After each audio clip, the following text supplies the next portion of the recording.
ओम नमो भगवते वासुदेवाय.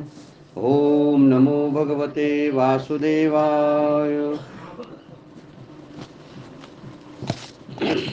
ब्रह्मानंदं परमसुखदं केवलं ज्ञानमूर्तिं द्वन्द्वातीतं गगनसदृशं तत्त्वमस्यादिलक्ष्यम् एकं नित्यं विमलमचलं सर्वधी साक्षिभूतं भावातीतं त्रिगुणरहितं सद्गुरुं तं नमामि. गुरुर्ब्रह्मा गुरुर्विष्णु गुरुर्देवो महेश्वर गुरुः साक्षात् परब्रह्म तस्मै श्रीगुरुवे नमः. सच्चिदानन्दरूपाय विश्वोत्पत्त्यादिहेतवे तापत्रय विनाशाय श्रीकृष्णाय वयं नमः. कृष्णाय वासुदेवाय हरे परमात्मने प्रणतक्लेशनाशाय गोविन्दाय नमो नमः. जराजन्मविनाशाय देहशुद्धीकराय च दिगम्बरदयामूर्ते दत्तात्रेय नमस्तुते. शान्ताकारं भुजगशयनं पद्मनाभं सुरेशं विश्वाधारं गगनसदृशं मेघवर्णं शुभाङ्गं लक्ष्मीकान्तं कमलनयनं योगिभिर्ध्यानगम्यं वन्दे विष्णुभवभयहारं सर्वलोकैकनाथं. श्रीभगवानुवाच अहमेवासमेवाग्रे नान्यद्यत् सत्सत्परम् पश्चादहं यदेतस्य यो वशिष्येत सोऽस्म्यहं. वृत्तर्ते य प्रतीयेत न प्रतीयेत चात्मनि तद्विद्यादात्मनो माया यथा भासो यथा तमो यथा महान्ति भूतानि भूतेषु चावचस्वनु प्रविष्टान्यप्रविष्टानि तथा तेषु न तेष्वहं. यथा वदेव जिज्ञासं तत्त्वजिज्ञासुनात्मनः अन्वयव्यतिरेकाभ्यां सतस्यात् सर्वत्र सर्वदा. पुंडलीकवरद हरिविठ्ठल श्री ज्ञानदेव अवधूत चिंतन श्री गुरुदेव. सर्व संतांना वंदन, भगवान व्यासांना वंदन, सद्गुरूंना वंदन. आपणा सर्वांना वंदन करून आजच्या कथेला प्रारंभ करतोय आपण. आजचा 4था दिवस आहे. कालच्या 3ऱ्या दिवसापर्यंत आपण 6व्या स्कंदापर्यंत होतो. आता 7वा 8वा आणि 9वा थोडा स्कंद आपल्याला घ्यावा लागेल.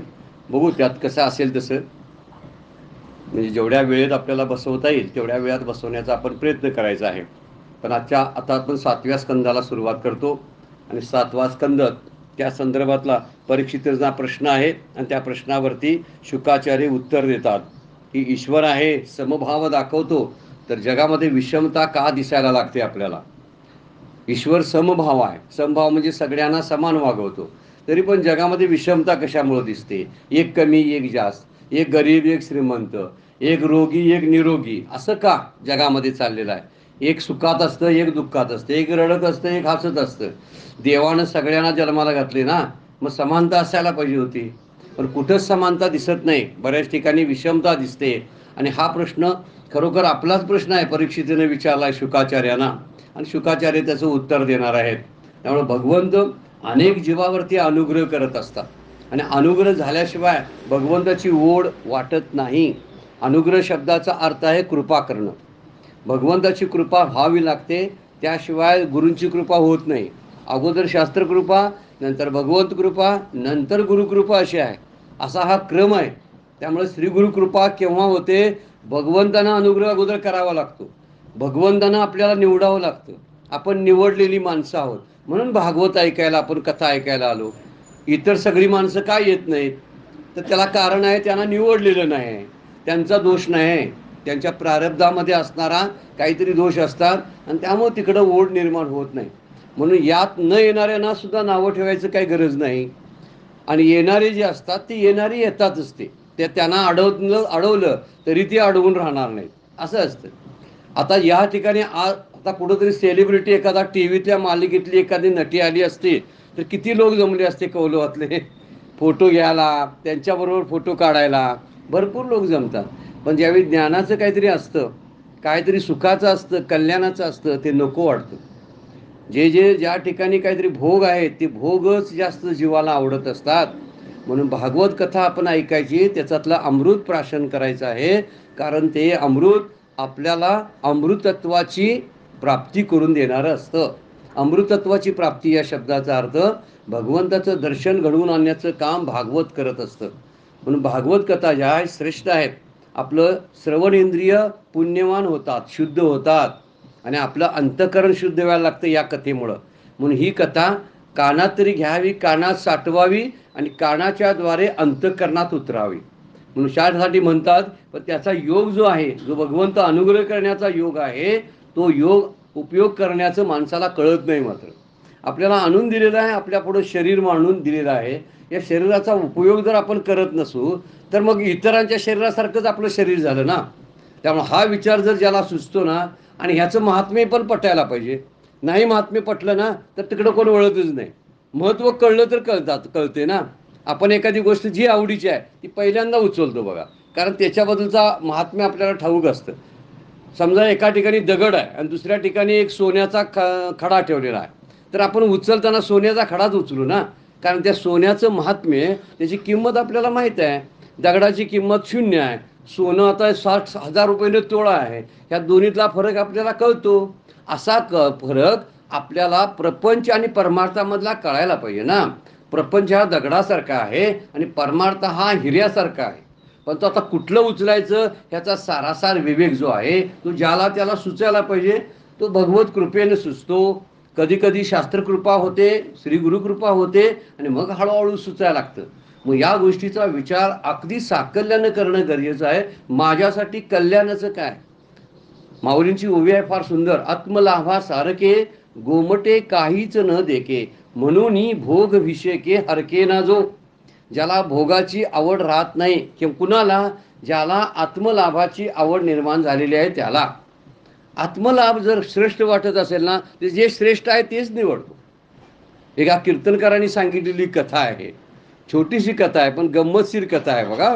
त्यामध्ये ते म्हणतात, एक आजोबा आणि एक नातू कीर्तनाला यायचे.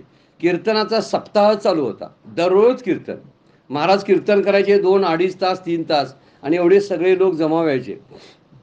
कीर्तनामध्ये आणि प्रवचनामध्ये एक कोणतं शाप कुठला असेल तर झोपेचा शाप आहे. मात्र हा सगळ्यांना लागू पडतो. कीर्तनादी प्रवचनात बरोबर झोप येत असते. त्याला कारण पण पूर्वापर आहे. कुंभकर्णाचा वध झाला, म्हणजे रावणाचा भाऊ कुंभकर्ण. कुंभकर्णाचा वध झाल्यानंतर कुंभकर्ण 6 महिने झोपायचा आणि त्याच्या बायकोचं नाव निद्रा, झोप. हां, त्याची बायको कोण? झोप. ती झोप काय झाली? विधवा झाली ना नंतर. आता विधवा झालेली झोप जी आहे निद्रा, ती म्हणली आता मी काय करू, विधवा झालोय मी आता. मग त्याने एका साधूला विचारलं, मी आता काय करायचं, माझा नवरा पण नाही, मी विधवा झालेला आहे, तर मी कुठं जाऊ. तर तू आता अशा ठिकाणी जा की जिथं तुला आता काय करायला पाहिजे, प्रपंच सुटला ना, मग परमार्थ करायला पाहिजे. मग परमार्थ करायला कुठं जायचं, तर प्रवचनांनी कथा कीर्तन चालू असतात ना, तिथं तू जा. म्हणून निद्रा काय करते, कीर्तनात आणि प्रवचनात येऊन थांबते. म्हणून आपल्याला झोप लागते कीर्तनात आणि प्रवचनामध्ये. ही गोष्ट आहे, आपल्याला थोडासा विनोद वाटेल पण खरं आहे मात्र की पेंगायला सुरुवात. आणि ही तरी वेळ आता पेंगायचीच आहे. संध्याकाळची असेल तर गोष्ट वेगळी, आत्ताची वेळ जी आहे ना फार पेंगायची आहे. कारण आपण जेवण वगैरे काहीतरी खाऊन बसलेलो असतो आणि त्यामुळं पेंग येत असते. त्याच्यावरती कंट्रोल ठेवण्याचा प्रयत्न केला पाहिजे. कमीत कमी झोप घ्यावी, कमीत कमी आहार घ्यावा, म्हणजे कमीत कमी झोप येते. फार विशेष गोष्ट आहे. मी माझं स्वतःचं उदाहरण मोठेपणा म्हणून नाही, मी फक्त 4 तास झोपतोय, फक्त 4 तास. का? कमी खातोय म्हणून. मुद्दा त्यातला महत्त्वाचा तो आहे. मला झोपच लागत नाही. कशात झोप लागेल, पोटात काय नाही मोठं झोप लागेल का, त्याचा प्रश्न आहे. आता हे कुठल्या तरी टप्प्यात एका करावं लागतं. आता खायचे दिवस संपले, कारण दात पडायला लागले की समजायचं की दात म्हणतात आता तू कमी खा. आता मग आमचे दात पडायला लागलेत ना, त्यावरून समजायचं काय, दातच म्हणतात तू आता कमी खायला चालू कर, कारण हे खायचे तुझे दिवस नाहीत, असा त्याचा अर्थ आहे. पचन संस्था म्हणते एवढं मी पचवू शकत नाही. तरुणपणे 2-2, 3-3, 4-4 चपात्या तू खात होतास, आता 1-1.5 चपाती बाबा खा, कारण आम्हाला काही ताकद राहिलेली नाही पचवायची, तेव्हा तुझं तू सांभाळून राहा. आता ते पचन संस्था सांगत असते, तर पण आपण ऐकलं तर ना, हा मुद्दा त्यातला आहे. म्हणून आपण काय करावं, झोपेवरती नियंत्रण ठेवलं पाहिजे. त्याला साधना जमते. हा, साधना करायची आहे ज्यानं, त्यानं जिभेवर नियंत्रण ठेवायचं. जिभेवर नियंत्रण ठेवलं की झोपेवर नियंत्रण येते. म्हणून उपास तपासवी असे कडक कडक करायची नाहीत की ज्यामुळं भोवळ येईल, चक्कर येईल, काहीतरी आपल्याला आजार असतात, ती पित्तच असतं, अशाने सांभाळावं ते. योग्य वेळी योग्य ते कमी कमी खात राहावं, पण भरू नये. जसं पोतं भरतोय तसं पोट भरू नये. आपण दाबून दाबून एखाद्या पोत्यामध्ये धान्य जसं भरतोय ना, तसं कधी जेवण भरू नये. तर रिकामी जागा ठेवावी, म्हणजे आपल्याला स्वस्त झोप लागत असते. असो, कीर्तनामध्ये झोप येते याचा विचार आपण आणि प्रवचनामध्ये याचा विचार करत होतो. श्रेष्ठ काय ते कशावरून ठरवायचं? एक कनिष्ठ काय आणि श्रेष्ठ काय?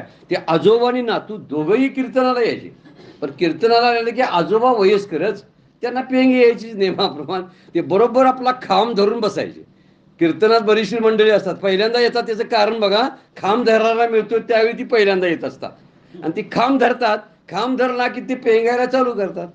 आता ते कीर्तनकार त्या पेंगतेल्या माणसाकडे बघितलं ना, तर त्यांची लिंक पण तुटत असते. अशी पेंगतेली समोर असली ना, तर बोलणाऱ्याला बोलणं सुचत नाही, त्या पेंगतेल्याकडेच लक्ष जात असते. त्यामुळे ते मग कीर्तनकार म्हणायचे की सारखा पेंगत बसलेला आहे बिचारा. मग त्याने काय केलं, कीर्तन संपल्यावर त्या नातवाला त्यांच्या बोलवून घेतलं. 10-15 वर्षाचा नातू, त्याला बोलवून घेतलं. म्हटले तुझा आजोबा फार पेंगतोय रे. तर म्हणले होय, त्यांना सवयच आहे. ते एक करायचं म्हणले, ते पेंगायला आले ना, त्यांचा चिमटा काढायचा, कोचायचं त्यांना, मांडीला कोचायचं. जराशी पेंग आली म्हणलं की मांडीला कोचायचं. म्हणलं तुला रोज 10 रुपये मी देतो, प्रत्येक कीर्तनाला 10 रुपये देतो. म्हटलं बरं आहे, चांगली गोष्ट आहे. कोचायला काय बिघडलं, पोरातली ती गंमतच असते. आता आजा झोपा लागला ना, त्याने चालू केलं चिमटा काढायला. 5-10 मिनिटांनी चिमटा काढायचा. महाराजांनाही कळायला लागले, पोरग व्यवस्थित काम करायला लागलेलं आहे. जाताना त्याला बरोबर 10 रुपये दिले जायचे. 2 दिवस असं झालं. आजा नंतर घरात जाऊन विचाराला, रोज का रे असा कोचतोस मला, जराशी पेंग यायला लागली की लगेच चिमटा काढतोस मांडीला, मला असं का करतोस? त्याने खरं कारण सांगून टाकलं, मला महाराज रोज 10 रुपये देतात तुम्हाला कोचण्याचे, त्यामुळं म्हणून मी चिमटा काढतोय. ठीक आहे म्हणले, तुला मी 20 रुपये आता उद्यापासून देतो, मला कोचायचं नाहीस तू, मला चिमटा काढायचा नाही. पोरगं म्हणलं बरं आहे की, मला जिकडं फायदा आहे ना तेच बरं. दुसऱ्या दिवशीपासून त्यानं कोचायचं बंद केलं. महाराज म्हणले आता का करत नाहीस रे? मला म्हणले 20 रुपये मिळायला लागले, तुमचं 10 रुपयानं माझं काय होतंय? बघा, माणसं जिकडं फायद्याचं असतंय ते पहिल्यांदा घेतात. आता ज्याला प्रवचनात फायदा वाटतो, भागवत कथेमध्ये माझा फायदा आहे असं ज्याला वाटेल ना, तो कसा राहील सांगा? घरात गप बसेल काय? नाही गप बसत. ज्यांना भजनाचा नाद असतो बघा, तबल्याचा किंवा मृदंगाचा आवाज कुठनंही गल्लीत नाही येऊ दे, चढ दिवशी ती उठतात आणि उठून लगेच जाऊन त्या भजनात बसत असतात बघा. कारण तो छंदच असतो. तो प्रत्येकाला प्रत्येकाचा छंद असतो. तंबाखू खाणाऱ्याला तंबाखू खाणारा कसा ओळखतोय त्यांनाच माहिती, देव जन्मात ओळखणार नाही. पण तंबाखू खाणाऱ्याला तंबाखू खाणारा ओळखतो, दारू पिणाऱ्याला दारुडा ओळखतोच बरोबर. लगेच ते एकामेकाकडे म्हणतात तुमच्याकडे चुन्ना आहे काय हो? कारण काय, त्यालाच माहीत असते. कारण तंबाखू खाणाऱ्याच्या खुरात तंबाखू खाणाऱ्याला माहीत असतात, तशा संतांच्या खुणा संतांना माहीत असतात. हा विचार फार महत्त्वाचा आहे. म्हणून कुठलं श्रेष्ठ वाटतंय आपल्याला, आपण प्रायोरिटी कशाला दिली, म्हणजे महत्त्व, प्रायोरिटी शब्दाचा अर्थ आहे महत्त्व कशाला दिलं, हे त्यातलं मुख्य गोष्ट आहे. म्हणून महत्त्व देताना ज्यामध्ये आपलं कल्याण आहे, हित आहे, त्यालाच महत्त्व द्यावं. उरलेले विषय बाजूला सारं जावं. नातलग आहेत, अमुक आहे, प्रॉपर्टी आहे, सगळ्या गोष्टी आहेत, याचा फारसा उपयोग मला नाही. पोटापुरता जेवलं खाल्लं की झालं. झोप लागली की मेलाय काय जिवंत आहे काय कळत सुद्धा नाही. झोपलेल्या माणसाला काय माहीत असते माझी प्रॉपर्टी केवढी आहे? काहीच नाही, काही त्याला माहीत नसते बघा. माऊलींची ओळीच आहे, पण निद्रे त्यांच्या म्हणलेला आहे, जे झोपलेला असतो त्याच्या उशाला उर्वशी येऊन जरी बसली आणि त्याला उठवायला लागली तरी तो काय विचार करत नाही. उर्वशी आली आहे, तू एकूण चढ दिशी उठेल का नाही? एवढी सौंदर्यवान बाई आली आहे, उशाला बसली आणि मला उठवा लागली आहे म्हणल्या. किंवा 5 पडीचा नाग जरी आला, दोन्ही त्याला काहीच नसतं, तो द्वंद्वातीत झालेला असतो. माऊलींची ओळी कशी आहे बघा, साप तैशी उर्वशी, निद्रितेच्या पाशी साप तैशी उर्वशी, तसा द्वंद्वातीचा पाशी द्वंद्व नसतं. अशा एखाद्या सत्पुरुषापाशी द्वंद्व शिल्लक राहत नाही. म्हणून हा विचार करावा, झोपेत मला जर कुठलाच विषय लागत नाही तरी मला सुखाचा अनुभव येतो. बघा, चिंतन करा तुमचं तुम्ही या विषयावरती. मला आपल्याला काय वाटतंय, मला ही वस्तू पाहिजे म्हणून सुख मिळणार, ती वस्तू पाहिजे मग सुख मिळणार, असं आपण म्हणतोय ना, बरोबर आहे. मग झोपेत कुठली वस्तू मिळते म्हणून सुख मिळते सांगा? जागृतीत आणि स्वप्नात जेवढं सुख मिळत नाही तेवढं सुख झोपेमध्ये आपल्याला मिळत असते. झोप म्हणजे जवळजवळ ब्रह्मस्वरूपता असते. ती आपण भगवंताच्या जवळ असतो. ज्याला आपण ब्रह्मानुभव म्हणतो ना, आत्मसुख, ते झोपेसारखं आहे म्हणून सांगितले शास्त्रानं. फक्त झोपेत आणि त्यात काय फरक आहे? ब्रह्मसुख हे कायमचं असतं आणि झोप काही वेळापुरती असते. झोपेतून उठला की परत प्रपंचाला लागतो आणि ब्रह्मभावात असलेला सतत ब्रह्मभावामध्ये असतो. हा एवढाच फरक त्यामध्ये आहे. पण झोप ही सुद्धा ब्रह्मभावाची अनुभूती देणारी गोष्ट आहे.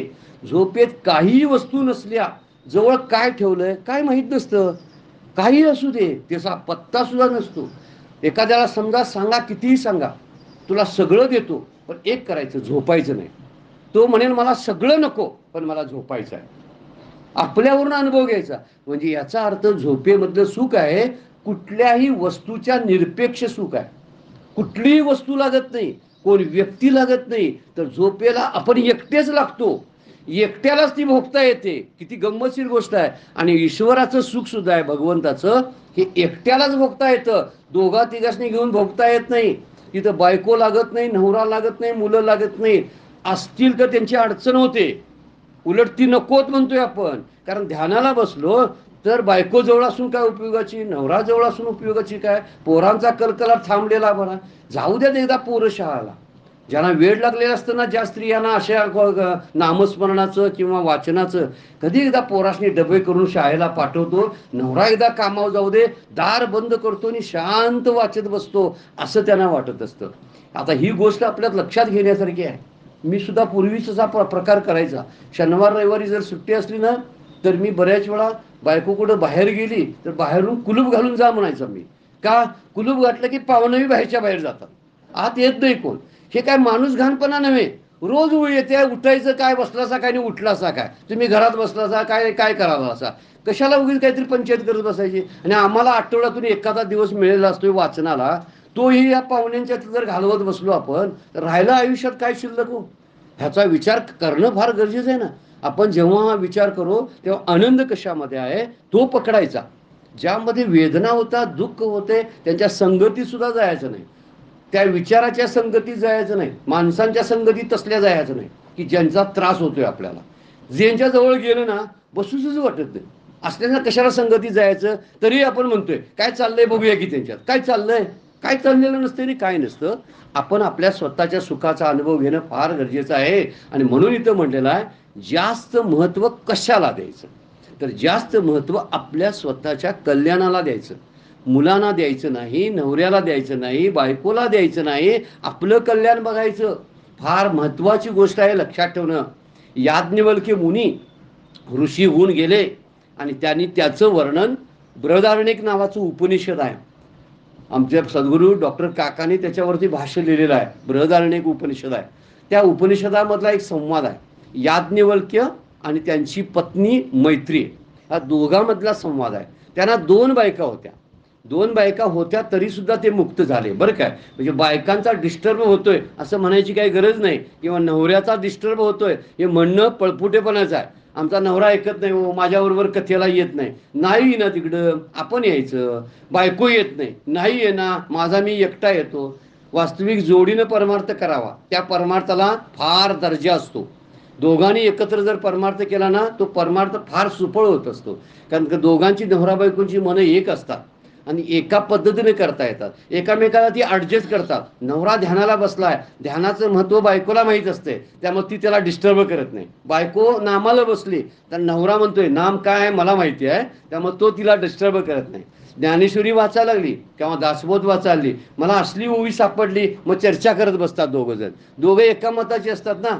म्हणून आमच्या परमपूज्य काका सुद्धा बोलतात, दोघांनी अनुग्रह एकत्र घ्या, दोघांनी माळ घालायची दोघांनी घाला आणि दोघांनी एकत्र परमार्थ करा. सगळं दोघांना एकत्र करायचं चालतंय. मुलांना जन्म देता दोघं एकत्रच होता, शेताला जाता दोघं एकत्रच जाता, घरात असता दोघं एकत्रच असता. मग दोघं एकत्र असताना नाम का घेत नाहीसा एकत्रच. म्हणून परमपूज्य काका देताना नाम सुद्धा दोघांना एकच नाम देतात. कारण काय, एकामेकाला डिस्टर्ब होऊ नये म्हणून. आपण याचा विचार फार साकल्यानं करायचा. कोण माझ्याबरोबर येत नसेल तरी एकटा, येताना दोघं जन्माला आलतं काय, नवरानी बायको एकाच ठिकाणी एकाच वेळी जन्माला आलीत काय, नाही. तो कुठंतरी जन्माला आला, ही कुठंतरी जन्माला आली. आता हे कुठंतरी मरायचा, ही कुठंतरी मरायची. हे दवाखान्यात मरतोय का घरात मरतोय माहीत नाही, ही बाहेर मरती का शेतात मरती माहीत नाही. आता कुठं कोण मरणार, कारण प्रत्येकाचं प्रारब्ध वेगळं आहे. वेगळं आहे. म्हणून आधार कार्ड त्यासाठीच दिलंय. आधार कार्डची किंमत बघा, आपण वेगळे आहोत हेच आधार कार्ड दाखवते. दाखवून बघा, तिथं टाकायचं त्या मशीनमध्ये, ते म्हणते हे बाई ही नव्हे, ही दुसरीच कोणतरी आहे म्हणते. का? आता नवऱ्याचं कार्ड आपल्याबद्दल टाका, दोघं एका मताचे आहोत ना आपण. मुलाचं आणि आपलं कार्ड एकदम टाकून बघा, नाही जुळत. जुळत नाही म्हणजे दोघांचं प्रारब्ध वेगळं सिद्ध झालंय, आधार कार्डावरून सिद्ध होते. फार काय ग्रंथातनी जायची काही गरज नाही. बोटाचे ठसे बघा, जगात कुणाचे ठसे माझ्या ठशासारखे नाहीत. काय वैचित्र्यपणा भगवंतानं निसर्गानं ठेवलेला आहे बघा. माझ्या डोळ्याच्या बाहुल्या अशी जगात डोळ्याची बाहुली कुणाचीच नाही. म्हणून ती बघत असताना, कॅम्प्युटरवर बघताना त्या बाहुल्या बघतात बघा, तपासताना याचा अर्थ मी जीव म्हणून वेगळा आहे. माझा नवरा किंवा माझी मुलं माझ्यापासून फार वेगळे आहेत. त्यांना माझ्या लेवलला वळून आणण्याचा प्रयत्न करायचा नाही. माझ्यासारखं बना असं म्हणायचं नाही कुणाला. आपण कुणासारखं बनू शकत नाहीत, ते आपल्यासारखं बनू शकत नाहीत, कारण दोघांचं प्रारब्ध वेगळं असतं. पण त्यांनी आपल्या आपल्या स्पेस ठेवून काम करत राहावं. महत्व कशाला द्यायचं तर परमार्थाला. प्रभाते मनी राम चिंतित जावा. सकाळी उठल्याबरोबर सुरुवात कशानं झाली पाहिजे? नामानच सुरुवात झाली पाहिजे. सकाळी उठलं की चढ दिशे अंतरुणातनं उठायचं नाही, मांडी घालायची, शांतपणे 15 मिनिटं भगवत चिंतन करायचं. काय? ओम नमो भगवते वासुदेवाय, रामकृष्ण हरी, श्रीराम जय राम जय जय राम, दिगंबरा दिगंबरा, काय असेल ते शांतपणे म्हणायचं. कुणाला ऐकूसं वाटलं नाही तर मनातल्या मनात म्हणायचं आणि पूर्ण करायचं आणि मग कामाला लागायचं. याला म्हणायचं पहिलं महत्व मी प्रपंचापेक्षा परमार्थाला दिलं, नामाला दिलं. देव खुश होतो, कारण देवच पहिल्यांदा आहे. आधी कोण आहे? आधी कोण झाला? देव आहे. मग आधी महत्व कुणाला द्यायला पाहिजे? देवालाच द्यायला पाहिजे. आधी मी नव्हतो, माझ्या आई वडीलही नव्हते, सृष्टी नव्हती, त्यावेळी देव होता. त्यामुळे देव अगोदरचा आहे, मग त्याला अगोदर पूजा देवाचीच झाली पाहिजे, मग माझ्या प्रपंचाची पूजा केली पाहिजे. हा विचार आपण मनात बिंबवणं फार गरजेचं आहे. म्हणून भगवंताने आपल्याला शरीर दिलं, नरदेह दिलेला आहे. हे मोक्ष प्राप्तीचं साधन हे 7व्या स्कंदामध्ये वर्णन केलेलं आहे. म्हणून हा त्याचा गैरवापर होता कामा नये. हे शरीर नको त्या गोष्टीसाठी वापरू नये, नुसतं भोगासाठी, तळलेलं विळलेलं खाण्यासाठी, नको ते मौसार करण्यासाठी ह्या शरीराचा वापर तसा नाही. शरीरामध्ये मौसार पचवण्याची ताकद नाही, कारण आपलं शरीर हे शाकाहारी आहे, त्यामध्ये मौसार जात नाही. आपण मौसारी प्राणी नाही. जे जिभेनं पाणी पितात ना ते सगळे प्राणी मौसारी असतात, आणि जे तोंडानं पाणी पितात ना ते सगळे शाकाहारी असतात. कुठलाही प्राणी घ्या, आता गाय जिभेनं पाणी तोंडानं पाणी पिते, म्हैस तोंडानं पाणी पिते, हरिण तोंडानं पाणी पिते, सगळे शाकाहारी आहेत बघा.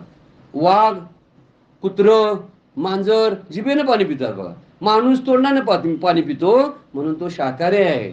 वाघ जिभेनं पाणी पितो म्हणून तो मांसाहारी आहे. त्याला गवत घालून बघा, तो म्हणतो आजच्या दिवस ॲडजस्ट करूया, खाऊया, असं करतोय नाही. पण आपण कसं ॲडजस्ट करतोय? तेवढं आठवड्यातून 15 दिवसातून बरीचशी लोक त्यांना असल्याशिवाय चालत नाही. म्हणजे मी दुसऱ्याचा खाना मी खातो, दुसऱ्याच्या खाण्यावर मी अतिक्रमण करतो, असा त्याचा अर्थ आहे. म्हस कधी तिच्या पुढ्यात मौस घालून बघा, वास सुद्धा घेणार नाही. तंबाखूच्या झाडाला मसरावर जनावरांना घेऊन जावा, तिथं वास सुद्धा त्या तंबाखूच्या शेतीला कुंपण घालत नाहीत. का? जनावरं जायचंच नाहीत. मग जनावर हुशार का? मी तंबाखू खातो तर मी जनावरापेक्षा मूर्ख आहे की नाही? बरोबर आहे की नाही? का? जनावर हुशारीने तंबाखूच्या तोंड सुद्धा वास सुद्धा घेत नाहीत, आणि मी कसं काय घेतो? तर याचा अर्थ मी मूर्ख आहे, मला माझ्या देहाचं महत्व समजलेलं नाही. जेव्हा देहाचं महत्व समजेल तेव्हा हा देह दारू पिऊन, व्यसन करून, बिड्या सिगरेट ओढून मी वाया घालवणार नाही. तर याचा वापर कशासाठी आहे? फक्त मोक्षासाठी, देवाच्या प्राप्तीसाठी देवानं देह दिलेला आहे, अन्य काही नाही. म्हणून या शरीराचा वापर जास्तीत जास्त पोट भरण्यासाठी थोडासा, म्हणजे एक 20% पोस्ट भरणं, 80% परमार्थासाठी वापरला पाहिजे. पोट भरायचं काम झालं ना, आजच्या दिवसाचं शेतात दिवसभर काम केलं झालं ना, आता मग सकाळची थोडा वेळ, संध्याकाळचा थोडा वेळ भगवंताच्या प्राप्तीसाठी दिला पाहिजे. कामात असताना सुद्धा भगवत चिंतनामध्ये आपण असलो पाहिजे. ही जर गोष्ट जर आपण विचारात घेतली तर भागवत ऐकल्याचं फळ प्राप्त झालं म्हणून समजायचं. म्हणून नरदेहाचं महत्व सांगितलेलं आहे की हे शरीर काळाच्या तोंडात आता आहे, जरा जरा खायला चालूच आहे, म्हणून दुखत्यात गुडघे वगैरे आपले. म्हणून पाठ दुखायला लागली, आता दात पडायला लागलेत, केस काळे व्हायला लागलेत, कानानं ऐकायचं कमी व्हायला लागलंय. देव दिलेली सगळी जी पंचमहाभूतं आहेत ते हळूहळू काढून घेतात. कारण हा देह पंचमहाभूतापासून बनलेला आहे, दुसऱ्या कशानेही नाही. व पंचमहाभूत ही उष्णे आहेत. पृथ्वी, आप, तेज, वायू आणि आकाश ही 5 तत्व आपल्या शरीरामध्ये आहेत. पृथ्वी म्हणजे हाड आहे, हाडं आहेत की नाही आपली, हे पृथ्वी तत्व आहे म्हणायचं. किंवा पाणी म्हणलं आप, ते पाणी म्हणजे आतलं रक्त आहे, आपण घाम येतो, हे सगळी तत्व आतमध्ये पाणी आहे आपल्या शरीरामध्ये, हे आप तत्व आहे. आपल्या शरीरामध्ये अग्नी आहे म्हणजे तेज तत्व आहे, म्हणून जठराग्नी प्रदीप्त झाला तरच पचनक्रिया होते, म्हणून ते तत्व आहे. आकाश आहे म्हणजे पोकळी आतमध्ये आहे, आतमध्ये पोट हे ते रिकामे आहेत, आपल्या शिरा सुद्धा आतनं रिकामे आहेत, म्हणून आतनं रक्तप्रवाह सुरू असतो. या सगळे जी तत्व आहेत ना, पाचीच्या पाची तत्व त्यात आहेत. पृथ्वी आहे, आप आहे, तेज आहे, आकाश आहे, वायू पण आहे. सगळं वायूचं क्रिया चालूच असते, प्राणवायू नसतो तर आपण मरणार. ही सगळी तत्व आहेत, नंतर हळूहळू निघून जातात. शरीर जेव्हा थकायला लागते ना, त्यावेळी एक एक तत्व ही उसनी घेतलेली असतात, म्हणून ते म्हणतात आता माझं काम संपलं, बरेच वर्षे मी तू मला वापरलास, आता मी एक एक जाणार आहे. आता पृथ्वी तत्व हळूहळू कमी होणं म्हणजे हाडातलं कॅल्शियम कमी होणं म्हणतोय आपण. आता जरा कॅल्शियम कमी व्हायला लागलं, गुडघे दुखायला लागलेत, कंबर दुखायला लागली, मग समजायचं पृथ्वी तत्व म्हणायला लागलंय आता तुझ्यापासून मी बाहेर पडणार आहे. लक्षात घेण्यासारखी फार महत्वाची गोष्ट आहे बरं काही, पण आपण लक्षात घेत नाही. श्वास फुलायला लागला, धाप लागायला लागली, वायू म्हणतो आता मला तुझ्यात राहायला जमत नाही, कारण तूच खराब झालास. आणि खराब झालेल्या ठिकाणी कोण राहत नाही ना, मोडक्या घरात कोण राहायला जाईल सांगा. तसं शरीर मोडकं व्हायला लागलं की हे एक एक तत्व बाहेर पडायला लागतात. शेवटी ही सगळी पंचवायू जी असतात ते पंचवायू आणि ही पंचमहाभूत सगळीच बाहेर पडतात. त्यामुळे तेज तत्व शेवटी बाहेर पडतं, डोळ्यात तेज तत्व असते म्हणून आपल्याला दिसतं. शेवटी आपण म्हणतोय ना, डोळे पांढरे झाले की हे संपलं म्हणायचं. अजून बघतोय, डोळ्यातनं बघतोय ना, ओळखलं काय मला, ओळखलं काय मला, असं सगळेजण विचारत असतात बघा. मरायला गेलेले असतात ना माणसं, मरणारे असतात ना, त्यांच्याजवळ जाऊन पाहुणे म्हणत असतात ओळखलं काय मला, ओळखलाय, तो जिवंत असताना कधी घरात आला नव्हता आणि आता म्हणतोय ओळखला काय मला. तर काय ओळख असेल, कधीतरी आला वर्षभरात आणि म्हणतोय ओळखला काय मला. आता काय ओळखायचं आणि ह्याचनी काय ओळखायचं, असल्याना बघताना डोळे मिटूनच घ्यावं. मी सूचना द्यावलोय म्हणून समजा. ह्याना काय बघायचो, ओळखलं कुणाला, मरताना देवाला ओळखून मर. आता जाता जाता देवाला ओळखलास काय, नाही ओळखायला ना, मग ह्याचनी ओळखून फायदा काय. आता 80 वर्षे जगला तास, त्यात ह्याच्या ओळखी होत्याच ना, तुला काय फायदा झाला तुला त्याचा, काहीच नाही झाला. त्याच्यापेक्षा देवाला ओळखला असतंस तर देवानं बरोबर उचलून घेऊन गेला असता ना. की ही गोष्ट फार महत्वाची आहे. म्हणून शरीर काळाच्या तोंडात पडलेलं, हा म्हणतात लोणियाची उंडी, माऊली वर्णन करतात. हे काळा नळाच्या तोंडी पडली लोणियाची उंडी, माशी पाक पाकडे तव हे सरे. माशीला पंख फडफडायला जितका वेळ लागतो ना, तेवढा मरायला लागतो. म्हणून हे काळाच्या तोंडात पडलेला हा घास आहे, केवढ्यात गिळणार हो. एक वर्णन केले, सापाचं वर्णन करतात. साप हे काळाचं रूप म्हणतात आणि माऊली त्याच्यावरती वर्णन करतात. दरदूर म्हणजे बेडूक, दरदूर साप गिळी जिथं आहे उभा, की तो माशी या वेठाळी जीवा, तैशे प्राणिया कवना लोभा वाढविती तृष्णा. म्हणजे एक बेडूक सापाच्या तोंडामध्ये आहे, साप आता गिळणार, तोपर्यंत एक माशी तिथनं समोरनं जाते, सापाच्या तोंडात बसून बेडूक आपली जीभ बाहेर काढून ती माशी पकडायला लागतोय. म्हणजे काय, भूक लागली म्हणून. आता भूक कशाला भागवा लागलास, तोच गिळणार आहे तुला. तसं आपण आता सापाच्या तोंडातच आहे, अवतीभोवती फिरायला लागलाय मृत्यू, लक्षात येत नाही आपल्या, जवळनं जातोय आपल्या सरकून. कधी कधी गाडी थडक तरी थांबते ना कुणाला तरी, तो म्हणतोय पाठीमाग असतोय, सावध हो, आत्ता सोडला तुला, पुढच्या वेळा सोडणार नाही, मोटरसायकल व्यवस्थित चालव आता. हे पाठीमागं सूचना देत असतो, आपल्या सूचना आपल्या लक्षात येत नाहीत. आणि म्हणून आपण सावधपणानं, या मृत्यूला काही चुकवता येत नाही, तो यायच्या त्यावेळी येणारच आहे, त्याला चुकवायचं नाही, त्याला घाबरायचंही नाही, पण तो येणार आहे याची मात्र निश्चिती आहे. तो जाणार नाही. सगळ्यांना चुकलेला, कुणालाच चुकलेला नाही. प्रत्येक गावामध्ये दुकान आहे, शाळा आहे, दवाखाना आहे किंवा नाही, शाळा आहे की नाही, मेडिकल स्टोअर आहे की नाही, काहीतरी एक असते काहीतरी नसते. पण कुठल्या गावात स्मशान नसते असं कुठलं गाव आहे काय सांगा. सगळ्या गावात स्मशान आहे. का, सगळी मरणार आहेत म्हणून. सगळ्यांनी ठरवलेच आपल्या गावातली सगळी मरणार आहेत म्हणून आपण शेड बांधलेला आहे, स्मशान शेड. हे काय कुणी काय म्हणत नाही, फक्त पण सगळ्यांना माहिती आहे की नाही आपण मरणार आहे, पण स्वीकारत नाही कोण. मरणारी जे कोणतरी मरतात ना, तो गेला तो गेला, जणू काय आपण जाणार नाही असंच म्हणतात. मरे एक त्याचा दुजा शोक आहे आणि अकस्माती तोही जात आहे असं समर्थ बोलतात आपल्या श्लोकामध्ये. मरतोय त्याचा शोक वाहतो, पण हाही जाणार असतो. म्हणून विचार करायला पाहिजे की भगवंताची कृपा आहे ही समभावान असते. तो कुणावरही अन्याय करत नाही बरं काय.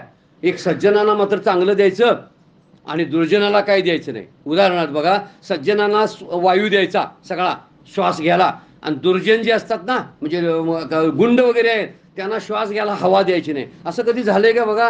सगळ्यांना पाणी मिळतंय, सगळ्यांना प्रकाश मिळतो. सज्जन असू दे तर दुर्जन असू दे, समभाव आहे का नाही बघा भगवंताचा. सगळ्या ठिकाणी समभाव आहे. म्हणून आपण त्याला अन्यायी म्हणतो. माझ्यावरच अन्याय केलास. माझे शेजारी पाजारी कधी कथा ऐकायला जात नाहीत, प्रवचन ऐकायला जात नाहीत. त्यांचं कसं झकात चाललंय बघ. आणि मी रोज उठून दत्त मंदिरामध्ये जाऊन ओम दत्ता दत्ता ओम अत्री दत्तात्रेय नमः असा किती जप करत असतो, पण अजून कुठं दत्ता आम्हाला प्रसन्न झाला नाही असं आपण त्याच्याबद्दल तक्रार करत असतो. ती आई आहे, ती बरोबर समभावानं वागवत असते. आपल्या वाट्याचं जे आहे ते आपल्या वाट्याला देत असते. हे घ्या तुमचे भोग, हे मागचे भोग तुम्ही साठवून ठेवते, मला फक्त वाटेकरी वाटायसाठी ठेवलेला आहे भगवंत म्हणतो.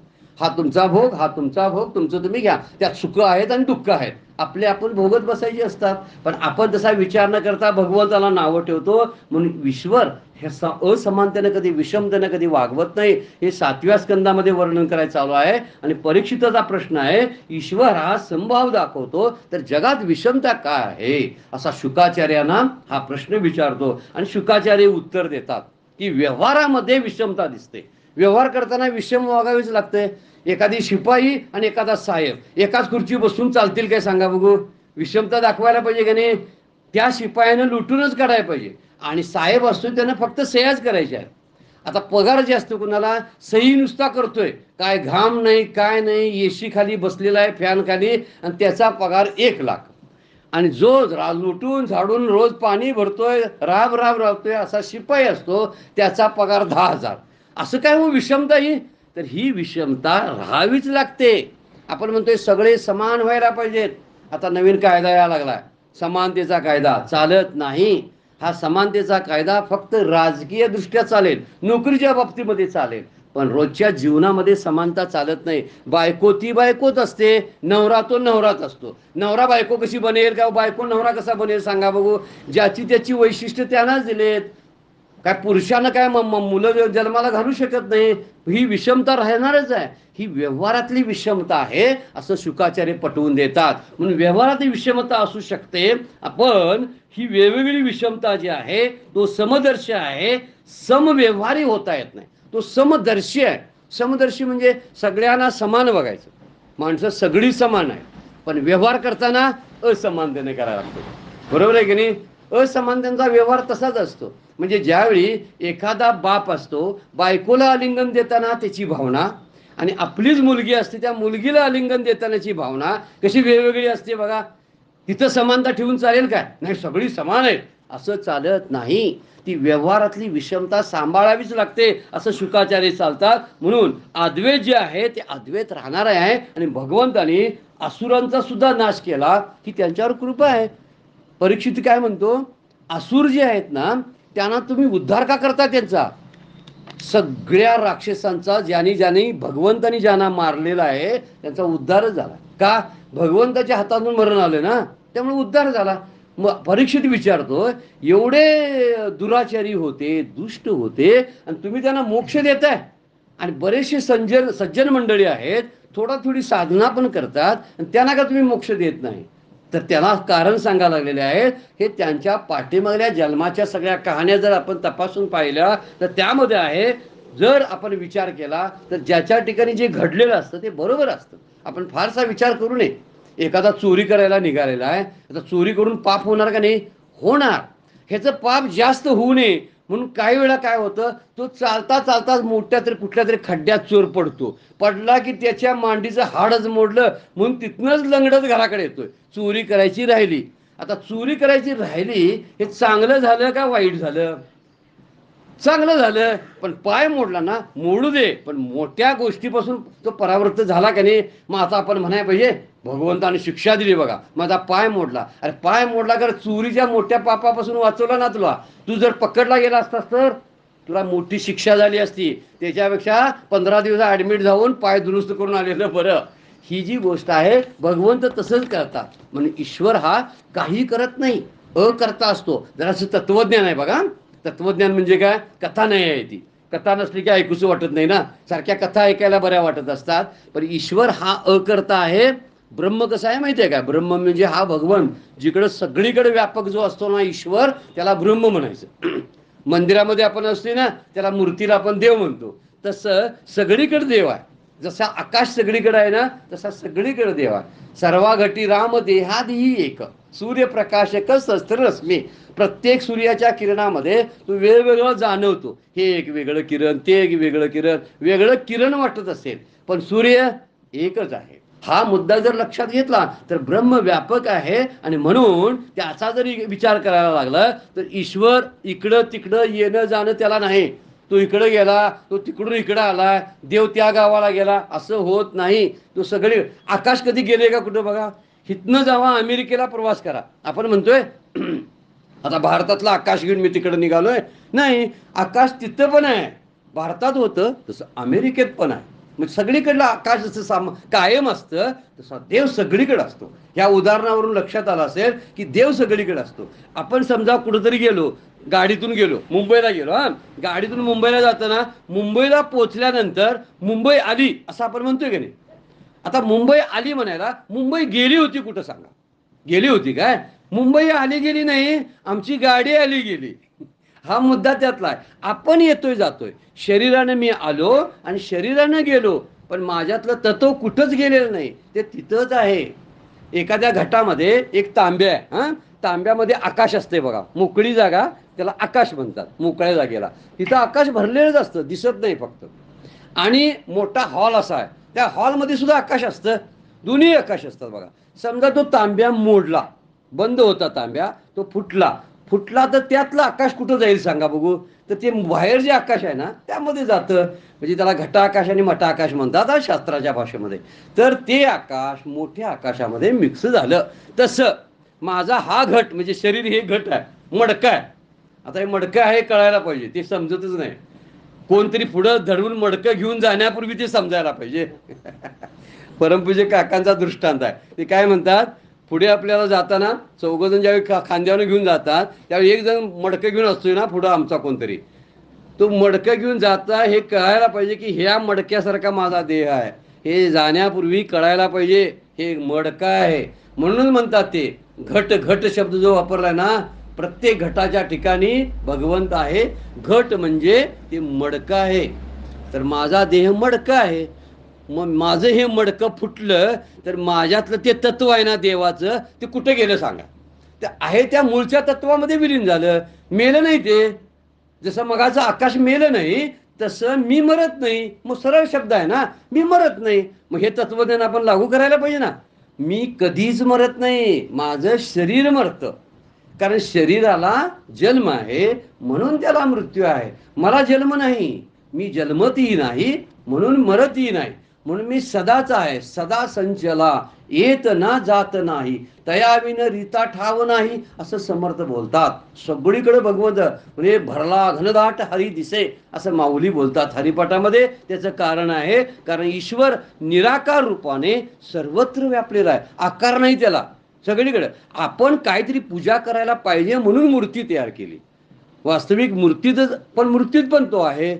जसा बाहेर आहे सगळीकडं, मग मूर्तीत नसणार का, आहे. मंदिरामध्ये जसा आहे तसा शेतामध्ये सुद्धा आहे. त्यामुळे आठवण काढा तुम्ही कुठेही, तो तिथंच आहे. ज्या ज्यावेळी मागे पुढे उभा आहे सांभाळीत, तो आहे पाठीमागं पुढं सांभाळीत असतो आपल्याला. ही गोष्ट कायम लक्षात ठेवायची. ईश्वर कुठं गेलेला नाही. त्यामुळं पाप करताना, एखादं वाईट कर्म करताना मला कोणी बघितलं नाही असं म्हणायची काही गरज नाही. मला देव पाहत असतो कायम, त्याचं माझ्याकडे लक्ष असतं. म्हणून माझ्या पाठीमागं बघणार आहे असं समजून आपण कर्म करायला लागलो तर आपली कर्म सत्कर्मच होतील. वाईट कर्म आपण करणार नाही असा त्यामुळं आहे. पण मायेमुळं काय होतं, यात क्रिया झाल्यासारखी ईश्वर जन्माला आला असं वाटतं. ईश्वर जन्माला येत नाही. अवतार रूपानं तो काही काळासाठी येतो. कृष्णाचा अवतार झाला, रामाचा अवतार झाला, दत्तात्रेयांचा अवतार झाला. काही काळापुरतं शरीराने येतात ते आणि लगेच जातात. काम झालं की लगेच जातात. ह्या सगळ्या दुष्टांना संपवण्यासाठी ते जन्माला येतात. आणि सज्जनांना परित्राणाय साधूनाम, त्या साधूंचं परित्राणा म्हणजे रक्षण करण्यासाठी आणि या दुष्ट लोकांचा संहार करण्यासाठी त्यांचा अवतार असतो. पण अवतारामध्ये ते तेवढेच बसलेले नाहीत. त्यांच्यापुरतं त्यांना पकडायचं नाही. त्यांना मूर्तीत घालून त्यांची पूजा करण्यापेक्षा तो सगळीकडे व्यापक आहे अशा दृष्टीनं पूजाला चालू करायची आपण. हा जरा वरचा मुद्दा आहे. जरा पटला नाही तर देवळातलाच देव बरा असं समजायचं आपण. सगुणात आहे ना, साकार आहे तोच बरा, आपल्याला तो आवडतो ना, बरं आहे. पण तरी सुद्धा विचार करायचा की उपाधीच्या पाठीमागं असं अमूर्त चैतन्य असतं. त्या चैतन्याचा विचार केला पाहिजे. म्हणून भगवान स्वतः ईश्वर काही करत नाही, अकर्ता आहे. काय करणार सांगा? त्याला हात नाहीत, पाय नाहीत, नाक नाहीत, डोळे नाहीत. मग हालचाल कशी करेल सांगा बघू तो? मग हालचाल करत नाही तर आपण म्हणतोय देवानं असं केलं, देवानं तसं केलं. अहो तो काहीच करत नाही. आपण कसं म्हणतो? काही होत नाही. देव एकच करतोय बघा. कोणती गोष्ट करतोय? आपलीच पाप पुण्याची जी कर्म आहेत ना, त्या कर्माची वाटप करून टाकतो. जन्माला जाताना आपल्या नावावर टाकतो, हे तुझी पुण्य, हे तुझी पाप. पापाचं फळ दुःख, पुण्याचं फळ सुख. हे तुला एवढं सुख आहे आणि एवढं दुःख आहे. ह्यात बदल मी करणार नाही. बरं, कुणालाच बदल करता येत नाही प्रारब्धामध्ये. सगळ्यांना सुख दुःख आहे तशी. म्हणजे 3 ताप आहेत ना, अधिदैविक, आध्यात्मिक आणि अधिभौतिक. ह्या 3 तापांना सगळ्यांना सामोरं जावं लागतं. देहधारण केला की शरीराला ताप आहेत. रामानं देह धारण केला प्रभू रामचंद्राने, त्यांनाही त्रास झाला की नाही? झाला. श्रीकृष्णाला सुद्धा त्रास झाला. जन्मताच कारावास. किती गंमतशीर गोष्ट आहे बघा. जन्मताच कारावास भोगलेला श्रीकृष्ण आहे. मग त्यानं म्हणायला पाहिजे तुम्ही चांगल्या ठिकाणी जन्माला यायला पाहिजे. देव होता ना तो? नाही. जन्माला आलं म्हणलं की त्रिविध तापाला तोंड द्यावं लागतं. हा मुद्दा लक्षात घ्यायचा. म्हणून जसं हे निराकारातलं आहे, ह्या ईश्वर फक्त अवतारातल्या त्याच्या लीला असतात आणि आमची असतात ती कर्म असतात. आम्ही करतो त्याला कर्म म्हणतात आणि ईश्वर करतो त्याला लीला म्हणतात. ईश्वराची लीला असते आणि आपण करतो त्याला कर्म म्हणतात. आमची कर्म असतात आणि कर्माला पाप पुण्य असतं, लीलेला पाप पुण्य नसतं. त्यामुळे ईश्वराला पाप आणि पुण्य लागत नाही, म्हणून त्याला बंधन पडत नाही. म्हणून ईश्वर जन्माला येत नाही आणि ईश्वर मरत पण नाही. का? त्याला पाप पुण्य नाहीत म्हणून. आमच्याकडे पाप पुण्य आहेत म्हणून आम्हाला कर्माचं बंधन पडतं, म्हणून आम्हाला पुन्हा जन्माला यावं लागतं. आपण जर कर्माचं बंधन काढून टाकलं आणि निष्कर्मी स्थितीमध्ये आलो तर आम्हालाही जन्म मरण शिल्लक राहत नाही. हे जर आपण ठरवलं तर जीवाचं कर्म बंधनाला कारण आहे. लीला मात्र कशी असते? मुक्तिदायक असते. भगवंत जन्माला येतात, इच्छेने येतात आणि जीव जन्माला येतो आपल्या इच्छेनं नाही, त्याच्या कर्मानं जन्माला येतो. लक्षात घ्या, ईश्वरानं जन्माला घातलं नाही आपल्याला. जन्म घेणे लागे वासनेच्या संगे. वासना आहे शिल्लक म्हणून आपण जन्माला येतो. वासना शिल्लकच नसेल, संपली, मरताना समजा वासना एकही शिल्लक नाही ना, परत जन्माला येणारच नाही. सगळं शास्त्र तेच सांगतं. भागवतात, भगवद्गीतेत, वेदांत, सगळी शास्त्र तेच सांगतात की जन्माला यायला कारण आपल्या वासना आहेत. वासना म्हणजे इच्छा. काहीतरी इच्छा शिल्लक राहते ना, म्हणूनच आपण नैवेद्य शिवत नाही ना. चढ दिवशी नैवेद्य पण शिवत नाहीत माणसं. बरेच माणसं कंटाळून शिव्या देतात असल्याना बघा. काय राहिले याचं पाठिंबा कुणाला माहिती? आता जगला 80-85 वर्ष आणि कशात इच्छा राहिली कुणाला माहिती? अशा शिव्या खाण्यापेक्षा जगत जिवंत होता त्यावेळी शिव्या आणि नंतर पण शिव्या. त्याच्यापेक्षा काय करावं? जिवंत असताना हे सगळं सोडून रिकामं व्हावं. सोडून कसं? मनात न टाकायचं. सोडायचं म्हणजे का कुणाच्या नावावर 7-12 करायचा आहे आपल्या शेताचा? 7-12 नावावर करायचं नाही, पण शेत माझं नाही अशा भावनेनं जगायचं. म्हणजे त्याच्यापासून होणारी सुखदुःख आपल्याला होत नाही. म्हणून कर्म करत असताना त्याच्या पाठीमागं इच्छा असते आपली, असं व्हावं. शेतात भांगलतानाच आपण म्हणतोय गेल्या वर्षी 20 टन झालं तर यावर्षी 22-23 टन तरी काढायला पाहिजे. चालू असतंय आपलं काम करताना. आणि त्याच कर्माचं आपल्याला लेप लागत असतो. त्याच्यापेक्षा नुसतंच भांगलायचं, स्वच्छ खत वीत घालायचं, पाणी द्यायचं, गप बसायचं, काही मनात इच्छा ठेवायची नाही. बरं, जे व्हायचं तेच होणार ना. काय आपण म्हणलो म्हणून 23 टन 24-50 टन वाढला काय? आणि आपण नाही म्हणलो तरी व्हायचं तेवढाच होणार. म्हणायचं का? भगवंतानी शास्त्र सांगतंय आपल्याला म्हणू नका, म्हटल्यामुळे तुम्ही अडकता. म्हणायचंच नाही, कशाबद्दल काही कल्पनाच करायची नाही, नुसतं व्यवस्थित काम करायचं. आपण तसं करत नाही, काम करतो पण इच्छा ठेवतो. मुलांना जन्म द्यायचा आणि मोठं झालं की ह्याला इथं ॲडमिशन द्यायचा, मग त्या शाळेत द्यायचं, मग असं करून हा अशी अशी नोकरी मिळवणार, मग मला असा पगार आणून देणार, मग मी आयुष्य आरामात राहणार, मला औषधं बिषधं पुरवणार, मला दवाखान्यात घेऊन जाणार, ठरलेलं असते. नंतर यातलं काहीच घडत नाही. तो काहीतरी दारू पितोय किंवा शिकतच नाही, मधीच कुठेतरी शाळा सोडतोय, सगळं इस्कुटून जातंय आणि नंतर काहीच प्रकार वेगळे होत.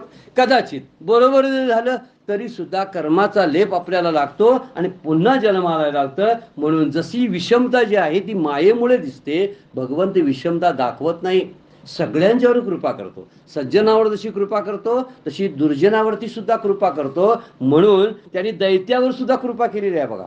राजसूय यज्ञ झाला कुणी पांडवांनी शेवटी राजसूय यज्ञ केलेला होता. या यज्ञाला सगळ्या लोकांना, मोठमोठ्या राजांना बोललेलं होतं. शिशुपालाला सुद्धा बोललेलं होतं. आणि शिशुपाल आला होता. शिशुपाल हा भगवंताच्या आत्याचा मुलगा, श्रीकृष्णाच्या आत्तीचा मुलगा आहे. हा शिशुपाल नात्यातला आहे. जेव्हा तो जन्माला आला त्याच वेळी ठरलेलं होतं याचं मरण भगवान श्रीकृष्णाच्या हातात आहे. म्हणून त्याच्या आईनं सांगितलं होतं भगवान श्रीकृष्णाला, ह्याला एवढं मारू नकोस मी असेपर्यंत, का तुझ्या हातनं मरण आहे ना, मार, पण मी असेपर्यंत माझ्या पुढ्यात मारू नकोस, असं म्हणायचं. भगवंत म्हणाले, भगवान श्रीकृष्ण म्हणाले, मी मारत नाही, मी याचे 100 अपराध सहन करणार आहे. म्हणजे 99 अपराध सहन करतो, पण ज्यावेळी हा 100वा अपराध करेल ना त्यावेळी मी मात्र मारणार आहे त्याला, हे लक्षात ठेव. मात्र हे शिशुपालाचं आयुष्य होतं. हा शिशुपाल त्या राजसूय यज्ञामध्ये आलेला होता आणि पांडवांनी पूजेचा मान भगवान श्रीकृष्णाला दिला. श्रीकृष्णाची पूजा होत्यानी बघितली आणि म्हणला, एवढ्या लहान वयातल्या ह्या पोराला तुम्ही पूजा करताय आणि आम्ही एवढे वयस्कर. शिशुपाल म्हणला, एवढे मोठे राजे आम्ही, त्यांना डावलून त्याची पूजा तुम्ही का करायला लागला? तर त्याच वेळी भगवंत म्हणले, थांब, बोलू नकोस. नाही म्हणला, हा गवड्याचा पोर आहे, हा काळा आहे, हा कुठल्या याच्या क्षत्रियामध्ये जन्माला आलेला आहे, अशा सगळ्या, अरे थांब थांब, 100 अपराध भरायला लागलेत. भगवान श्रीकृष्ण म्हणाले, आता तरी थांब. नाहीच, आणखीन एक शिवी दिली, संपला म्हटले. आणि त्याच वेळी सुदर्शन चक्र सोडलं आणि भर राजसूय यज्ञाच्या ठिकाणी शिशुपालचं मस्तक धडावेगळं करण्यात आलं. आता ह्याचं कारण काय आहे बघा. शिशुपालाला पुढे होणाऱ्या अपराधापासून भगवंतानी वाचवलं. त्याला मारलं नाही, उलट त्याचा उद्धार केला. मग त्याच्यावर कृपा केली का नाही? कृपा केली. ह्याचा अर्थ भगवंताच्या ठिकाणी विषमता नाही. म्हणून भगवंताचं औदार्य जे आहे, उदारता जे आहे, फार श्रेष्ठ आहे. कुणाकुणाला काय काय दिले बघा त्यानं, कुणाला सुद्धा, अगदी पशु पक्ष्यांना सुद्धा. पुढं आपण गजेंद्र मोक्षाची कथा पाहणार आहोत. त्या गजेंद्राला म्हणजे हत्तीला सुद्धा वरदान त्यांनी दिलेलं आहे. मग माणसानं का तसं मिळवून येऊ सांगा? गजेंद्राला हा मुक्ती मिळाली एखाद्या हत्तीला, तर आपण का मुक्ती मिळवू नये? एवढं औदार्य त्यांचं आहे. माऊलींची एक ओवी आहे, तुझे औदार्य जाणो स्वतंत्र, देतान म्हणशी पात्रापात्र, कैवल्याचे पात्र वैरी अशीही दिदले. तू कैवल्य म्हणजे मुक्ती, तू कुणाला दिलीस? वैर्यांना सुद्धा मुक्ती दिलीस. तुझा औदार्य केवढं मोठं आहे. तू पात्र अपात्र असं काही म्हणत नाहीस देवा, सगळ्यांना समानतेने देतोस. म्हणून तुझी कृपा माझ्यावर केव्हा होईल अशी वाट पाहत बसलेला आहे, असं आपण समजावं. त्याच्या इच्छेप्रमाणे जगावं. आपली इच्छा कधी ठेवू नये. माझी इच्छा देवा काय नाही, तुझी इच्छा तीच माझी इच्छा. तू देशील ते मी आनंदाने स्वीकारणार आहे. ह्या दिलेल्या गोष्टीमध्ये मी त्यामध्ये काय काढणार नाही, दोष पाहणार नाही. असंच का दिलंस, मूल दिलंस या दिलंस आणि असं टर्क बघत्याला का दिलंस असं मी म्हणणार नाही. कारण तू दिलंस हा तुझा प्रसाद आहे आणि प्रसादात दोष काढायचा नसतो. असं कोण म्हणते प्रसाद जरा कमी गोड झाला हो, जरा खराब लागतोय हो, किंवा तिखटच लागतोय, असं प्रसादाबद्दल कोण म्हणत नाही बघा. का? देवाचा प्रसाद म्हणून सगळीजण तीर्थ प्रसाद सगळी निवांतपणे घेत असतात बघा. कोणी त्यामध्ये खोड काढत नाही. तसं आपल्याला दिलेलं आयुष्य, आपल्याला दिलेली सुखदुःख हा भगवंताचा प्रसाद आहे. त्याच्यात कधीही खोड काढायची नाही. ते दिलेलं माझ्यासाठी बरोबर आहे, याला म्हणायचं समाधान टिकवणं.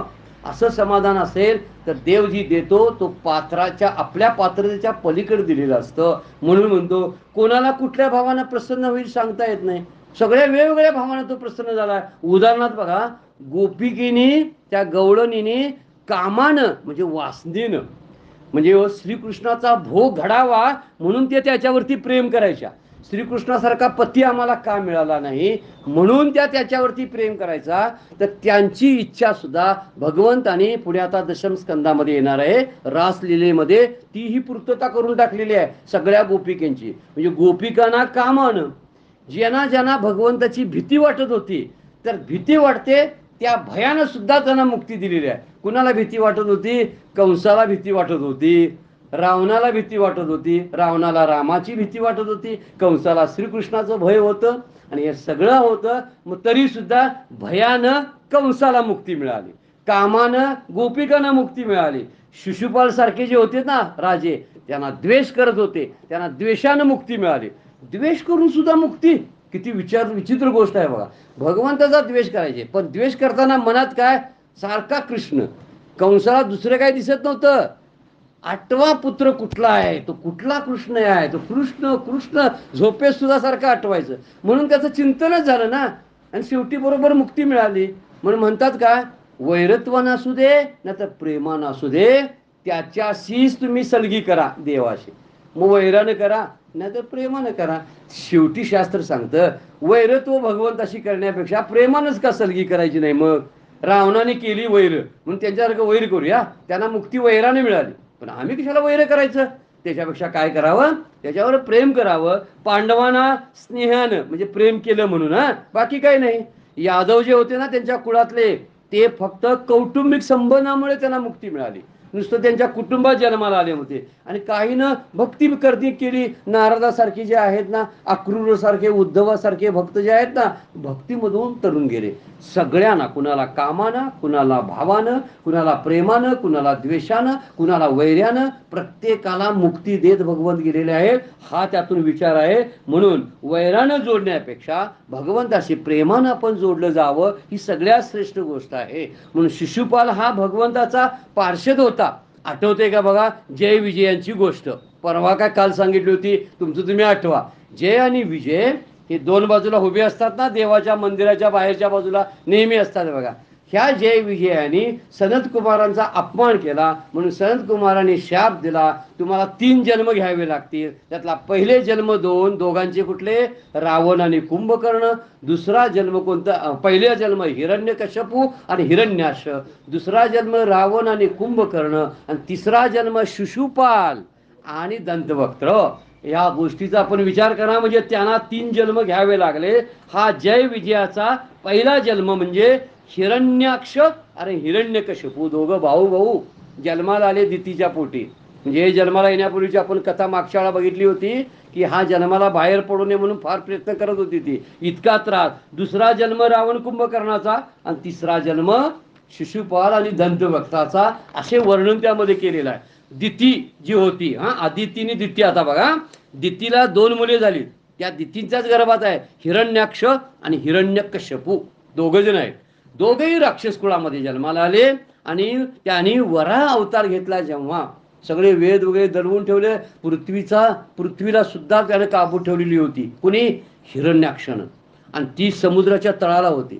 त्यावेळी त्यांनी ते वराह रूप धारण करून ती पृथ्वी सुद्धा बाहेर काढली. म्हणजे वराह रूपामध्ये वराह अवतारामध्ये भगवंतानी हिरण्याक्षाचा वध केला.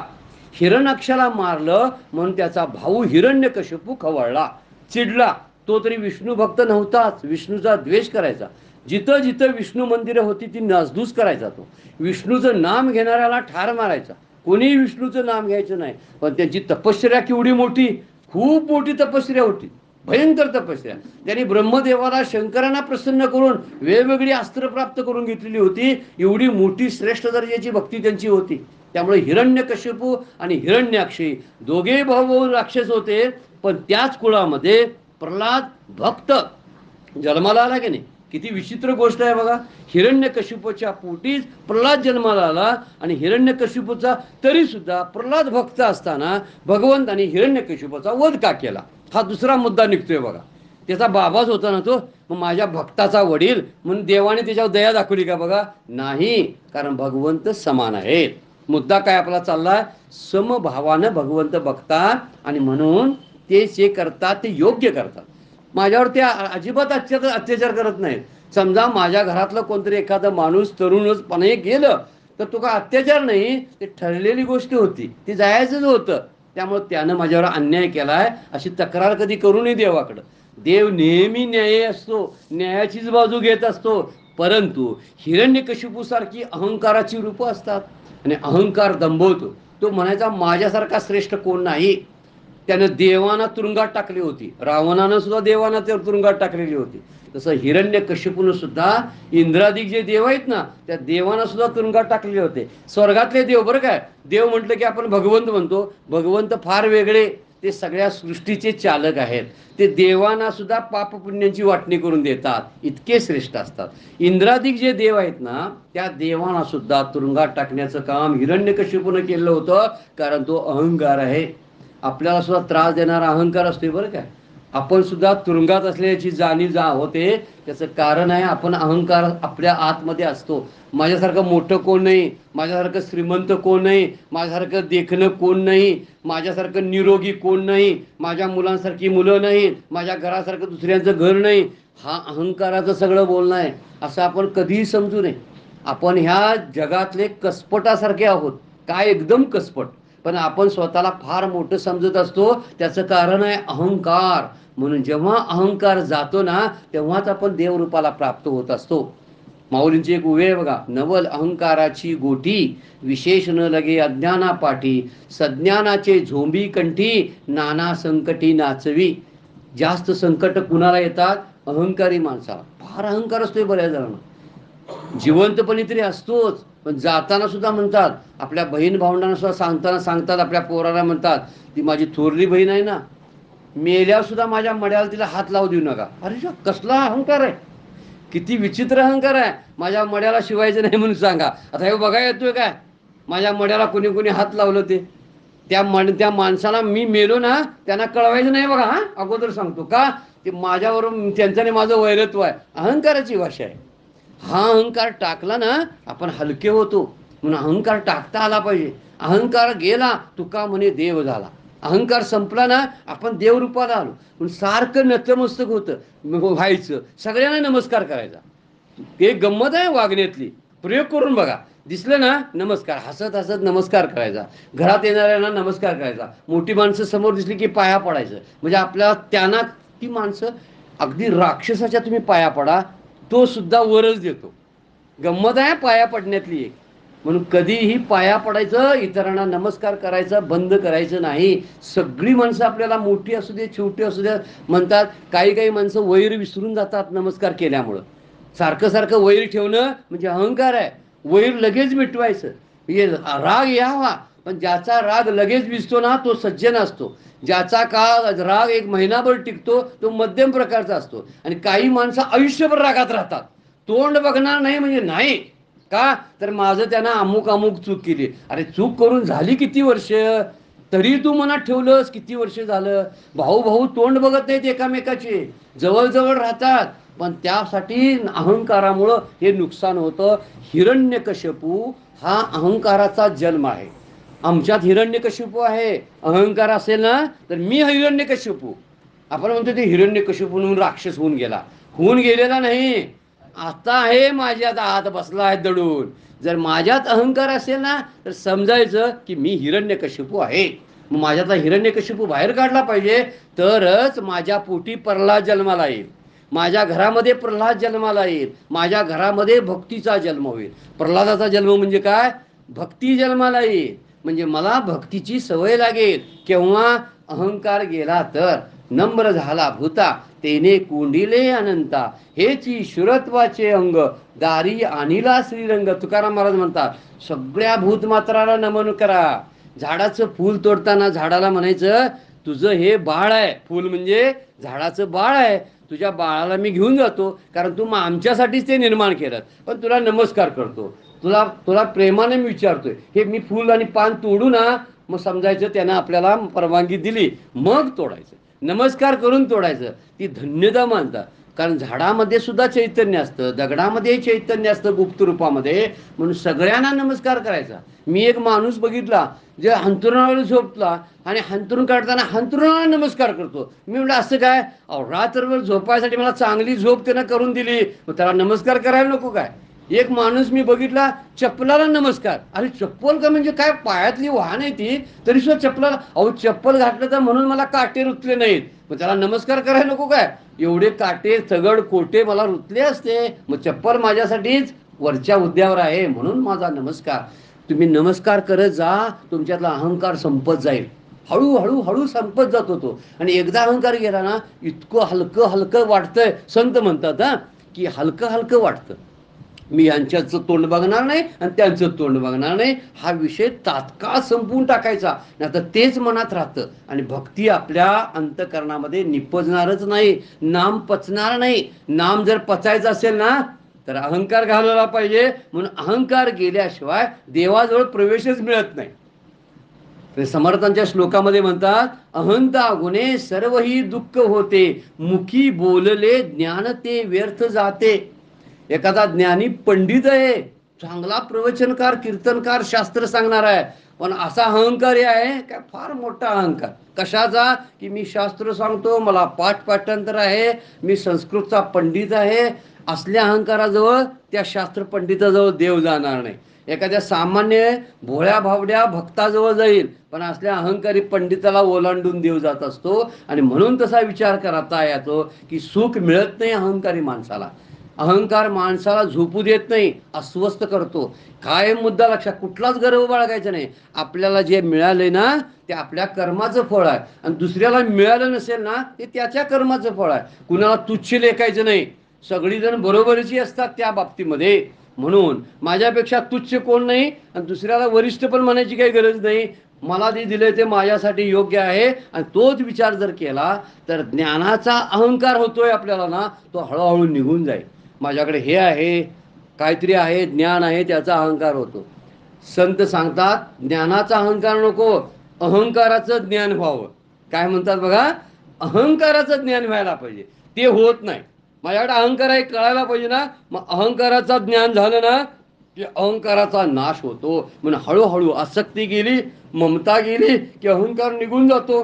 अहम आणि मम दोन एकत्र राहतात. मम म्हणजे माझं माझं माझं, आणि अहम म्हणजे मी मी मी, सगळं मी करतो. शेत मी केलं, मी मुलांना वाढवलं, मी तुम्हाला शिक्षण दिलं, मी मोठं केलं, अशी जे बोलणं आपलं असतं ना, हे बोलणं अहंकारातून येत असतं. मी नसलो तरी मुलं वाढतात. जी जन्मलेली मुलं असतात त्याची आई जन्मताच कधी कधी जाते, ती मुलं वाढतात, जगतातच ना. कोण जगवत असेल त्यांना सांगा बघू. फुटती तरुवर उष्ण काळ माशी, जीवन तयाशी कोण घाली, कोण त्यांना पाणी घालते सांगा. दगडातून समजा झाडं तयार होतात बघा, त्यांना पाणी कोण घालते, तुकाराम महाराज म्हणतात. दारात आपण झाडं लावली असतात, रोज पाणी घातलं तरी मरतात. आणि हे कपारीतून एखादं रोपटं बाहेर येते आणि ती जगते. तशी गंमत आहे बघा भगवंताची, त्याला पाणी कोण घालते सांगा. किंवा दगडाच्या खाली 6 महिने बेडूक बसलेला असतोय बघा, पांढरा होऊन बाहेर येतोय, पावसाळ्यात बाहेर येतो, आणि उन्हाळभर हिमनिद्रा घेत असतो.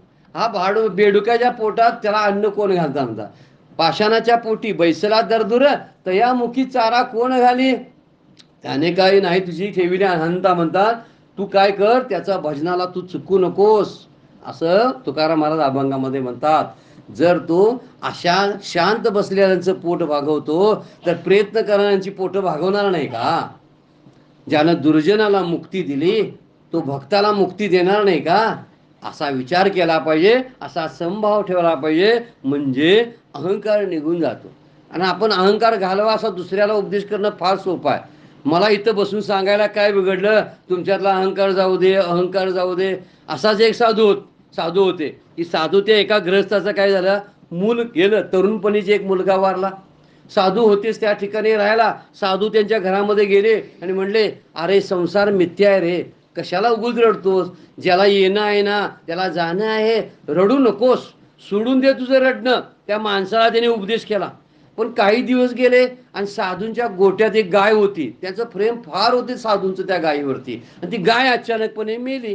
गाय मेल्याबरोबर ती साधू रडायला लागले. आता साधू रडायला लागल्यावर तो माणूस गेला ज्याचा मुलगा वारला होता आणि उपदेश केला होता, आणि तो म्हणला आता माझा मुलगा मारला त्यावेळी तुम्ही म्हणाल असा संसार मिथ्या आहे, आता गाय तेवढी सक्ती झाली काय तुमची, ती मिथ्या नाही काय, तुम्ही का रडायला लागलाय? ते म्हणला अरे पोरगा तुझा होता, गाय माझी आहे म्हणून मी रडायला लागलोय. कशी गंमतशीर गोष्ट आहे बघा. आपलं असलं ना त्याला रडू येतं, माझं माझं म्हटलं की रडू आलंच, आणि माझं म्हणून म्हटलं नाही ना रडू येत नाही. माझं काही नाही, मी याचा मालक नाही सारखं म्हणायचं, मी आहे माझ्या घरामध्ये, आहेत माझ्या नातलगामध्ये, पण ही माझी नाहीत सारखं समजायचं. असं आपण समजायला लागलो ना तर निश्चितपणे ही अहम आणि ममता जी आहे ती निघून जाते. म्हणून आपण त्यासाठी भक्तीचा जन्म कुठं होतो माहिती आहे का? ज्या ठिकाणी गर्व संपतो तिथं. कुठल्याही प्रकारचा गर्व ठेवायचा नाही. एकदा तो विचार आहे, रवींद्रनाथ टागोर एका नावेमध्ये छोट्या बसलेल्या आहेत आणि ते चंद्राचं गीत, पौर्णिमेचं गीत लिहायला गेले होते. कवी आहेत ते, होत्या फार मोठे कवी होऊन गेले रवींद्रनाथ टागोर. आणि ते एका नावेमध्ये छोट्या बसलेत. नावेमध्ये एक छोटीशी खोली आहे, त्या खोलीत टेबल पण आहे, त्या टेबलवर बसलेत. पौर्णिमेची रात्र आहे, चंद्राचा प्रकाश सगळीकडे पडलेला आहे आणि ते गीत लिहित बसलेले आहेत. आणि मेणबत्ती लावलेली आहे, मेणबत्तीच्या प्रकाशात ती लिहित बसलेले आहेत. पण हळूहळू मेणबत्ती विझत विझत गेली आणि मेणबत्ती संपली. संपल्यानंतर चंद्राचा प्रकाश त्या खिडकीतून आत आला आणि त्यांना सगळं दिसायला लागलं. ते म्हणले चंद्राच्या प्रकाशातच मी का लिहिलं नाही, चंद्राचं गीत लिहित होतो, मेणबत्तीचा कशाबद्दल? पण मेणबत्तीच्या प्रकाशात मी लिहित होतो, मग चंद्राचा प्रकाश एवढा मोठा होता मला कळला नाही का? तर त्यांना त्यांनी विचार केला आणि विचार केल्यानंतर त्यांना कळलं, जोपर्यंत ही मेणबत्ती इथं जळत होती ना तोपर्यंत मला कळलं नाही की चंद्राचा प्रकाश एवढा मोठा आहे. आपलं तसं होतंय बघा, आपल्या आतमध्ये अहंकाराची मेणबत्ती जळत आहे म्हणून आपल्याला देवाच्या प्रकाशाची जाणीव होत नाही. देव माझ्यापेक्षा मोठा आहे हे आपल्याला कळतच नाही. आपण दुसऱ्यांना मोठेपण कधी देतच नाही, कुणाची कधीच प्रशंसा करूशी वाटत नाही, जीभच जड होते. दुसऱ्याला वाईट म्हणताना जीभ जड होते का बघा? नाही. शिव्या देताना जीभ एकदम हलायला लागते आणि दुसऱ्याला चांगलं म्हणताना ते काय चांगलं, त्याने एवढं काय केलंय म्हणायचं. असं दुसऱ्यांची साडी चांगली बघितली, असेल कुठली तरी, आपली त्याच्यापेक्षा भारी आहे का? तुमची साडी छान दिसते, तुम्हाला चांगली दिसते, तुमच्या शरीराला शोभून दिसते, असं एकदा म्हणून बघा, तुमच्याबद्दल किती प्रेम त्यांच्या मनामध्ये निर्माण होते बघा. आज फार सुंदर ड्रेस घातलेला आहे तुम्ही आज उठावदार दिसताय, उगीच म्हणायचं. काय बिघडतंय? आपल्या तोंडातून चांगलं गेलं आणि त्यांच्या मनावर चांगला परिणाम होतो त्याचा, आपली दोस्ती जुळते, आपल्यालाही ती मदत करतात गोड बोलण्यामुळं. आणि म्हणून असं शब्द वापरावे. प्रशंसा करण्यासाठी फार मोठं मन असायला लागतंय, शिव्या देण्यासाठी कसलं मोठे पण लागते. हलक्या दर्जाची माणसं असतात ती दुसऱ्याची निंदा, दुसऱ्याला कमी लेखायचं, टोमणे मारायचे, सारखे येता जाता टोमणे मारायचे. कुणावर तरी घालून बोलायचं, मशीव घालून बोलायचं, रेडकाव घालून बोलायचं, शेजाऱ्या पाजाऱ्यांच्यावर घालून बोलायचं कुणाला मात्र? जावलाच, सासूलाच, सुनेलाच, आपल्याच माणसांना बोलायचं. द्यायचं नाव कुणाचं घालायचं? म्हशीचं, रेडकाचं नाव, तेवढं रेडकाचं म्हशीचं बोलायचं. घ्या, काय साध्य झालं त्यातनं सांगा बघू? काय नाही. त्यांचं मन दुखावलं, माझी वाचा घाणेरडी झाली. या पलीकडे काय झालं? आता तीच वाचा घ्यायची आणि रामकृष्णारी म्हणायला चालू करायचं. मग ती वाचा काय म्हणते? थांब जरा, मग अशी घाण झाले ना शिव्या देऊन, अजून जरा स्वच्छ होऊ दे, मग स्वच्छ झाल्या मग आत उतरतो मी. नाम उतरल कसं सांगा बघू आतमध्ये? म्हणून आपण अहंकार जोपर्यंत आहे तोपर्यंत भक्ती येणार नाही. कुणालाही तुच्छ लेखायचं नाही, सगळ्यांना मोठं समजा, आपल्यालाही छोटं समजायचं नाही. ती एक गोष्ट आहे ना, त्याला न्यूनगंड म्हणतात. एक अहंगंड म्हणजे आपण मोठा आहे असं समजणं, आणि न्यूनगंड म्हणजे आपण छोटे आहे, मी पापी, मी यांच्यापेक्षा लहान, हे मला सगळे अपमानच करतात, मी दुर्दैवी. कधी म्हणायचं नाही तसं. मी देवाचं पुत्र आहे, मी लेकरू आहे. सगळ्यांना जसं जन्माला घातलं ना, जसं ज्ञानदेवाना तुकोबानं ज्यानं जन्माला घातलं त्यानंच मला जन्माला घातलंय, म्हणजे मी त्यांच्यासारखंच आहे असं स्वतःला समजायचं. पण दुसऱ्यापेक्षा मोठं कधी समजायचं नाही. कायम लक्षात ठेवायचं, मी दुसऱ्यापेक्षा मोठा नाही आणि दुसऱ्यापेक्षा छोटाही नाही. असं समजलं की तिथं अहंकार जातो. अहंकार गेला की भक्तीची निर्मिती होते बघा. म्हणून हिरण्यकशिपूचा अहंकार आहे, त्याच ठिकाणी भक्ती जन्माला आली. हिरण्यकशिपूचा नाश भक्तीमुळे झाला. अहंकाराचा नाश कोण करतं? भक्ती करते. प्रल्हादामुळं हिरण्यकशिपूला मारावं लागलं. कारण भक्तीच अहंकाराला मारू शकते. हिरण्यक्षाच्या वधानं हिरण्यकशिपू चिडला होता, विष्णूशी वैर करत होता, चिडला आणि म्हणला आता विष्णूला संपवायचा, आणि म्हणून तपश्चर्याला जाऊन बसला. आता हिरण्यकशिपूची कथा आहे बघा, प्रल्हादाची कथा आहे. हिरण्यकशिपू उठला आणि तपश्चर्याला जाऊन बसला. त्याच्या बायकोचं नाव कयाधू. हिरण्यकशिपूच्या बायकोचं नाव कयाधू. काय योगायोग आहे बघा. हे सगळे राक्षस कुळातले, पण यांच्या बायका मात्र पतिव्रता होत्या बघा. विशेष गंमतशीर, रावणाची बायको मंदोदरीला होती, पतिव्रता होती बघा, फार मोठी स्त्री. ज्या 5 पतिव्रता नाव आपण घेतोय ना, कोण कोण पतिव्रता म्हणतो? अहिल्या, द्रौपदी, तारा, मंदोदरी. द्रौपदी, मंदोदरी नावं घेतोय बघा. या 5 पतिव्रता म्हणतो, त्यातली मंदोदरी आहे. म्हणजे रावणाची राक्षसाची बायको आहे तशी जी कयाधू सुद्धा आहे ना, फार मोठी तपस्वी बाई होती.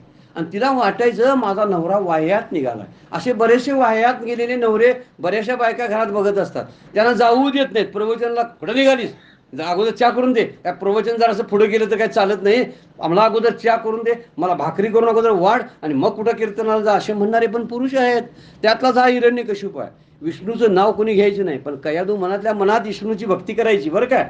कयाधूच्या पोटी उगाच प्रल्हाद जन्माला आला नाही, तर कयाधू नेहमी विष्णूची भक्ती करायची. देवाना भीती काय आता ती निर्माण झालेली, एवढी मोठी तपश्चर्या हिरण्यकशिपू करायला लागलाय, आता मोठा वर प्राप्त होणार ब्रह्मदेवाकडून, किंवा भगवान शंकर आता याला वर देतील. आणि वर जर दिला, अगोदर सगळ्या देवांना यानं तुरुंगात टाकलंय, नंतर हा काय करेल म्हणून सगळ्यांना भीती वाटायला लागले. सगळे देव बृहस्पतीला गेले आणि विनंती करायला लागले, त्याच्या तपश्चर्येत काहीतरी बाधा आणा, त्याची तपश्चर्या बंद पाडा, नाहीतर त्या तपश्चर्येचं फळ म्हणून त्याला वर प्राप्त होईल आणि त्या वरानं सगळ्या देवांना तो संपवून टाकेल. मग आता बृहस्पतीने सांगितलेलं आहे. बृहस्पतीने काय केलं, पोपटाचं रूप घेतलं, आणि ज्या झाडाखाली हिरण्यकशिपू तपश्चर्येला बसलेला होता त्याच झाडावर जाऊन तो पोपट बसला, आणि ते पोपट नारायण नारायण नारायण म्हणायला लागला. आता नारायण हे शब्द याला वाटायचे जणू काय विष ओतले कानात का काय, असं पूर्वीपासून वाटायचं. तो कधी भक्तीने विष्णूची करत नव्हता ना, त्यामुळे नारायण शब्द त्याला आवडायचे नाहीत. तो म्हटला मी तपश्चर्याला बसले नाही, कुठले शब्द यायला लागले ते, आणि म्हटला हे अपशकुनच आहे वाटते. आणि उठला आणि तपश्चर्येतनं उठला आणि घरी गेला. कयाधूला वाटलं बरं झालं तपश्चर्येतून बाहेर आला, कारण ही तपश्चर्या कशासाठी करत होता, विष्णूला संपवण्यासाठी करत होता, म्हणून त्यात बाधा आणली, ती बरं झालं. कयाधूला आश्चर्य वाटलं, आला कसा परत. आता म्हटली काय नाही, गोड बोलून काहीतरी विचारून घ्यावं लागतं. बायकांची एक सवय असते बघा, ज्यावेळी नवऱ्याला गोड वाटावे यासाठी काहीतरी गोड पदार्थ करतात. म्हणजे गोड पदार्थ त्यांच्या आवडीचा केला की बायकोच्या बद्दलचं प्रेम वाढतंय म्हणून त्यांना वाटतात, आणि त्या पद्धतीनं काहीतरी मागणी करता येते. आता सणवार आलेला आहे, मला साडी आमकी म्हटलो होतो, असं केव्हा म्हणता येते. एखादा गोडधोड पदार्थ पुढ्यात दिला की मागणी करता येते ना. कयाधूनं तेच केलं. भोजनाच्या वेळीच बरोबर विचारलं, आणि काय विचारलं, तुम्ही तपश्चर्येतून परत का आला. तर म्हटलंय तिथं एक पोपट होता, आणि तो काय म्हणायचा, तर काय म्हणत होता तो पोपट, तर तो नारायण म्हणायचा. ती परत म्हणली काय म्हणायचा, तर नारायण म्हणायचा. असं 10 वेळा विचार. ती म्हणजे 50, तू म्हणला 50 वेळा काय विचारालीस मला. नाही काय म्हणता मला विसरलो म्हणून विचारतोय, काय म्हणायचा. 108 वेळा नारायण म्हणून घेतलं. त्या रात्री 108 वेळा हिरण्यकशिपूकडून नारायण म्हणून घेतलं त्या बायकोनं. कशी बायको हुशार होती बघा. अशी बायको नवऱ्याला मिळाली तर त्यांचं पुण्य आहे ते, की ती अशी परमार्थ करून घेते आपल्या नवऱ्याकडून. जो नवरा परमार्थाला विरोध करतो त्याच नवऱ्याकडून परमार्थ करून घेण्याचं कौशल्य कयाधूकडून शिकावं आपण. त्याच रात्री तिचं गर्भधारणा झालेली आहे आणि प्रल्हाद पोटाचा गर्भात राहिलेला आहे. 108 वेळा नारायण म्हटलं, राक्षसाकडून बोलवून घेतलं जो त्याला विरोध करायचा. आणि कयाधूनं प्रशंसा केली. इंद्रादी देव थरथर कापतात. काय प्रशंसा केली बघा, काय तुमचा मोठा प्रताप, इंद्रादी देव तुम्हाला कापतात, तुम्ही फार मोठे जितेंद्रिय आहात, मी फार भाग्यवान आहे तुमची बायको झालो. असं म्हणत म्हणत म्हणत नारायण नारायण नारायण म्हणून घेतलं. आणि त्यानं म्हटलं, नारायण म्हटल्यामुळं कयाधूला खूप आनंद झाला आणि दोघांनी नारायण म्हटलं. मगाशी आपण बोलणं काढलं बघा, दोघांचं एकच स्वर निघाला ना, तो संसार सुखाचं झाला म्हणून समजायचं. एकाचं तोंड एकाकड आणि एकाचं एक तोंडावर एकाकड म्हणलं की रथाची चाकं विस्कटली संसाराची. त्या संसारात प्रगती नाही. जी नवरा बायको एकाच ताकदीनं कामाला लागतात ना, त्यावेळी समजायचं संसाराची भरभराट झाली. आणि एक एकीकडं आणि एक एकीकडं जायला लागलं ना, संसार विस्कटायला सुरुवात होते. सांभाळता सावरता तुला सांभाळता येत नाही. चाकं अशी थडपडायला लागतात ना, ती दोन चाकं. म्हणून कयादूनं काय करून घेतलं, त्यांच्याकडून म्हणून घेतलं, दोघांकडून एकच उच्चार झाला. तिनं नारायण म्हटलं, त्यानं नारायण म्हटलं, आणि त्याच वेळी कयादूच्या गर्भामध्ये प्रल्हादाची स्थापना झाली. विशेष गोष्ट आहे बघा. कयादू गर्भवती झाली आणि त्यावेळी तो मग तपश्चर्यासाठी गेला वनात. केव्हा तपश्चर्याला गेला बघा, नंतर प्रल्हाद गर्भामध्ये होता त्यावेळी तपश्चर्याला गेला. पण त्यावेळी प्रल्हाद नावाची भक्ती गर्भामध्ये जन्माला आलेली होती. ही गोष्ट फार महत्वाची आहे. नंतर त्यानं तपस्या केली, खूप तपस्या केली. तपस्या करणं चांगलं, पण हेतू शुद्ध असायला पाहिजे. काय हेतू होता त्याचा सांगा बघू. विष्णूला नष्ट करणं, जगाला सांगणं, देवांचा निश्चित नाश करून टाकणं, हा काय हेतू शुद्ध होता का? म्हणून आपण असली साधना करावी, त्यात हेतू शुद्ध असायला पाहिजे. नाम घेताना सुद्धा असं म्हणू नये, मी इतकं देवा तुझं नाम घेतो, शेजाऱ्याचं नुकसान कर, असं कधीही म्हणू नये. शेजाऱ्याच्या बद्दल विचारच येऊ नये. भला म्हणा, सकाम भक्ती करा, माझ्या घरात चांगलं होऊ दे, माझ्या घरात आणखीन काहीतरी होऊ दे, चांगल्या गोष्टी, ठीक आहे. पण त्यामध्ये वाईट हेतू ठेवून कधीही भगवंताची साधना करू नये. ती साधना सफळ कधीही होत नाही. म्हणून हिरण्यकशिपूने केलेली एवढी तपश्चर्या फळाला का आली नाही?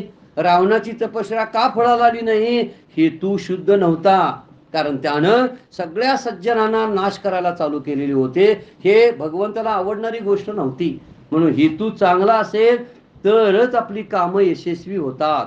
हेतू जर वाईट असेल ना, वाईट हेतूने केलेलं पुण्य सुद्धा, कालच आपण बघितलंय, वाईट हेतूने केलेलं पुण्य सुद्धा वाया जातं. दक्षाचं उदाहरण दिलं होतं का नाही कालच्या याच्यामध्ये. दक्षानं यज्ञ केला, पण शंकराचा अपमान करून यज्ञ केला, पण तो यज्ञाचा विध्वंस झाला, कारण हेतू अशुद्ध होता.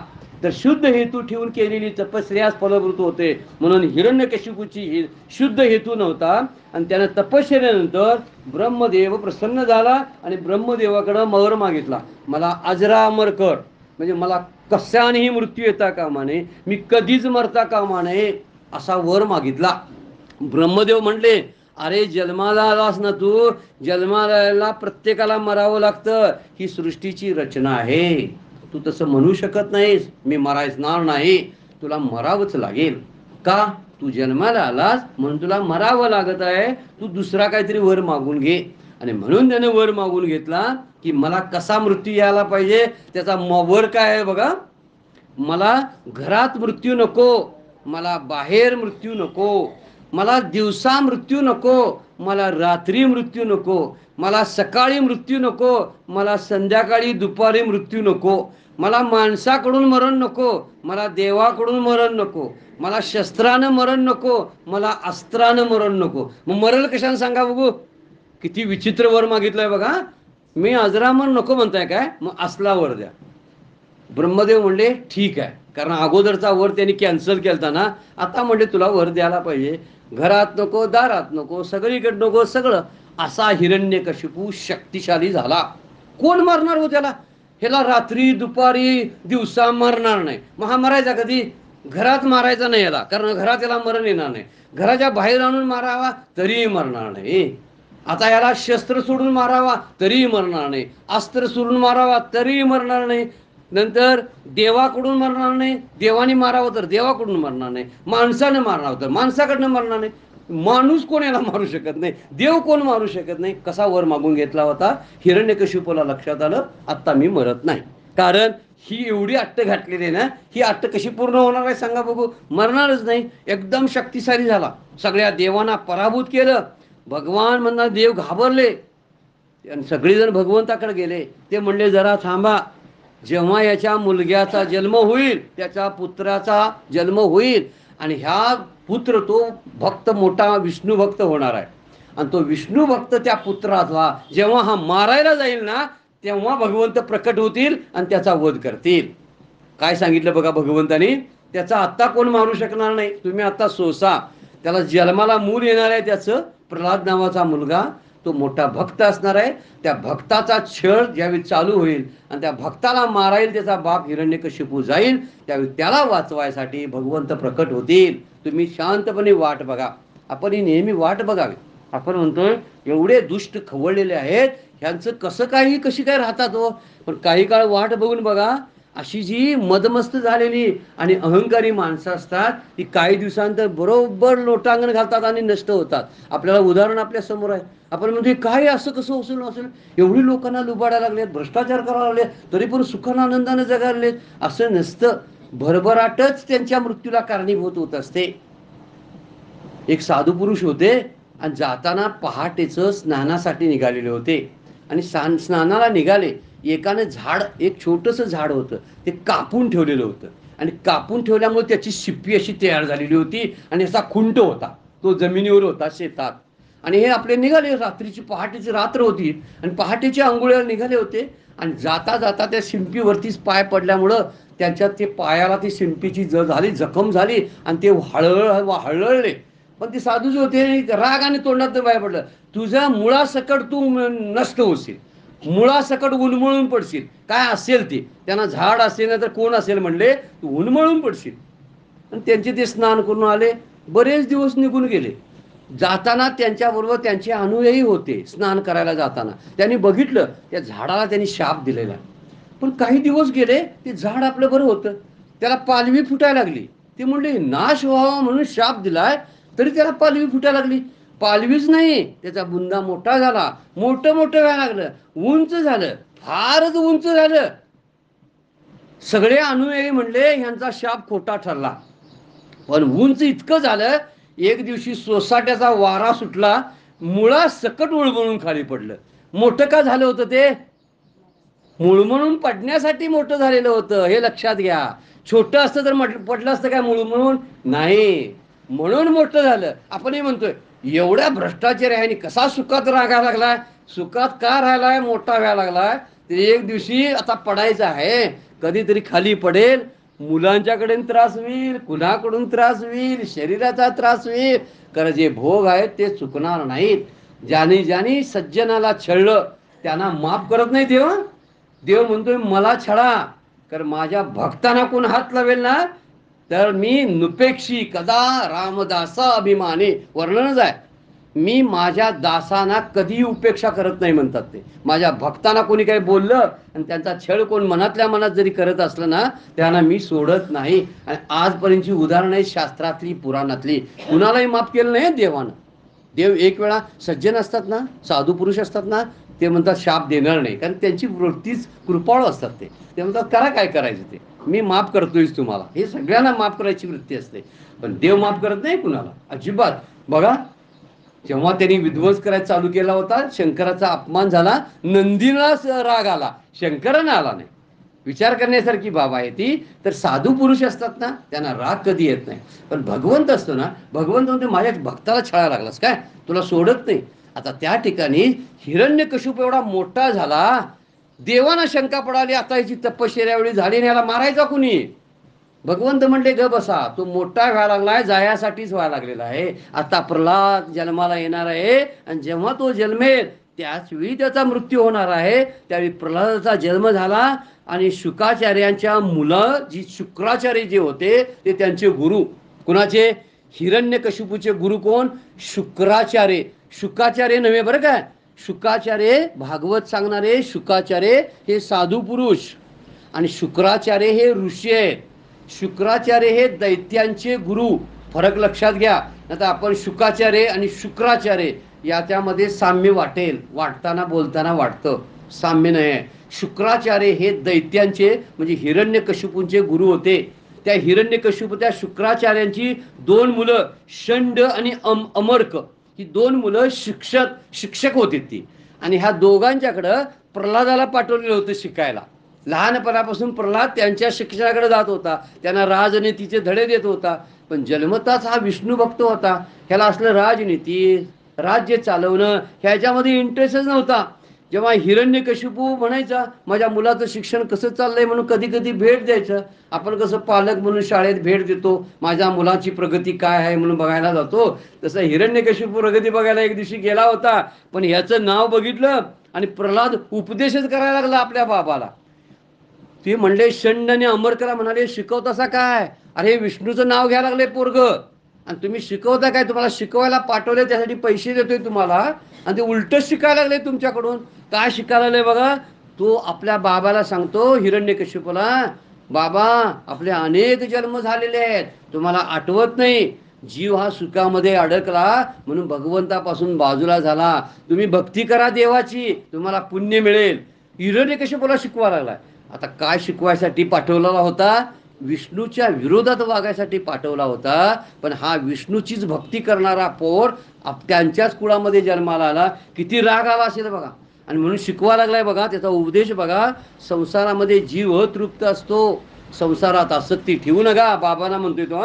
भोगानं शांती प्राप्त होत नाही. कितीही भोगा, तुम्हाला संसारात शांती मिळणार नाही. तुम्ही कितीही देवांचा पराभव करा, तुम्हाला मृत्यू येणारच आहे. शरीर नाशवंत आहे, संसार नाशवंत आहे. संसार दुःख रूप आहे, बदलणारा आहे. निस्वार्थी प्रेम करा, तरच तुम्हाला परमात्म्याची प्राप्ती होईल. कोण शिकवा लागले? छोटा प्रल्हाद आपल्या बाबाला शिकवायला लागलेला आहे. आता हिरण्यकशिपूला काय वाटलं असेल बघा, की आपल्या स्वतःच्या सुखासाठी घर, पुत्र, पत्नी प्रिय वाटत असतात. शिकवतोय बघा, मला सुख वाटतं, प्रिय का वाटते? माझीच बायको मला प्रिय केव्हा वाटते? माझ्या सुखासाठी. ती माझी बायको, माझं प्रेम आहे म्हणून ती प्रिय वाटत नाही. बघा, शास्त्राचा सिद्धांत आहे, सर्वांनी लक्षपूर्वक ऐका. बृहदारण्यक नावाचं उपनिषद आहे ना, मगाशी याज्ञवल्क्यांचं सांगितलं होतं, मधीच ती कथा राहिली. याज्ञवल्क्यांना 2 पत्न्या होत्या, आणि त्या 2 पत्न्यापैकी मैत्रीय जी होती ना, ती म्हटली, तुम्ही कुठं निघालाय आम्हाला सगळा वाटा प्रपंचाचा देऊन? गाई, गुरं, ढोरं दोघी बायकामध्ये वाटल्या, कात्यायनी आणि मैत्री दोघांना वाटल्या. आणि म्हणले, याज्ञवल्क्य म्हणले, मी आता आत्मज्ञानासाठी बाहेर पडालोय.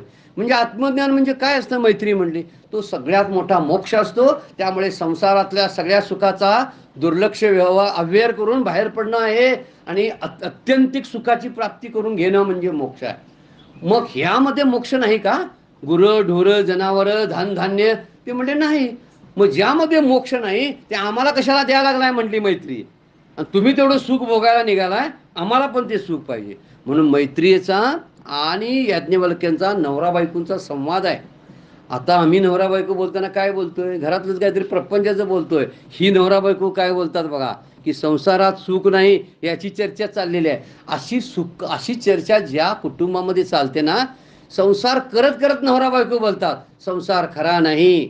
दोघांनी झोपताना चर्चा केली पाहिजे, संसार मिथ्या आहे, हे मिळवलेलं माझ्याबरोबर येणार नाही. तुम्हाला पटलं ना, असं झोपताना म्हणावं, खरंच मी कधी जाईन कदाचित सांगता येत नाही, तुमचंही शरीर नाशवंत आहे. बायको नवऱ्याला शिकवते. अशा चर्चा ज्याच्या घरामध्ये घडतात ते मुक्तच घर आहे ना. त्यांच्याच घरात कसा कली शिरेल सांगा बघू? नाही शिरणार, कारण त्यांनी संसाराचा त्यागच केलेला आहे. अशी नवरा बायकोची चर्चा व्हायला पाहिजे. याज्ञवल्क्य आणि मैत्रीय यांच्यामध्ये ही चर्चा होत होती. ही विशेष गोष्ट आहे. आणि म्हणून इथं म्हणलेलं आहे की याज्ञवल्क्यांनी सांगितलं, हिथं आता वर्णन आपण करायला लागलोय. प्रल्हाद आपल्या बापाला उपदेश करायला लागलाय की संसारात शांती मिळणार नाही, जगाला सुधारायला जाऊ नका. कोण म्हणतोय बघा? प्रल्हाद बाबाला म्हणतोय, जगाला सुधारायला जाऊ नका, तुम्ही सुधरा. आपल्यालाच उपदेश आहे बरं का. आपण काय करतोय? जगानं असं करावं, तसं करावं, अमक्यान ते करावं, त्याच्यापेक्षा आपण शहाणं व्हावं. कदाचित त्यांना सांगण्यामध्ये आपलं जगायचं राहून जाईल.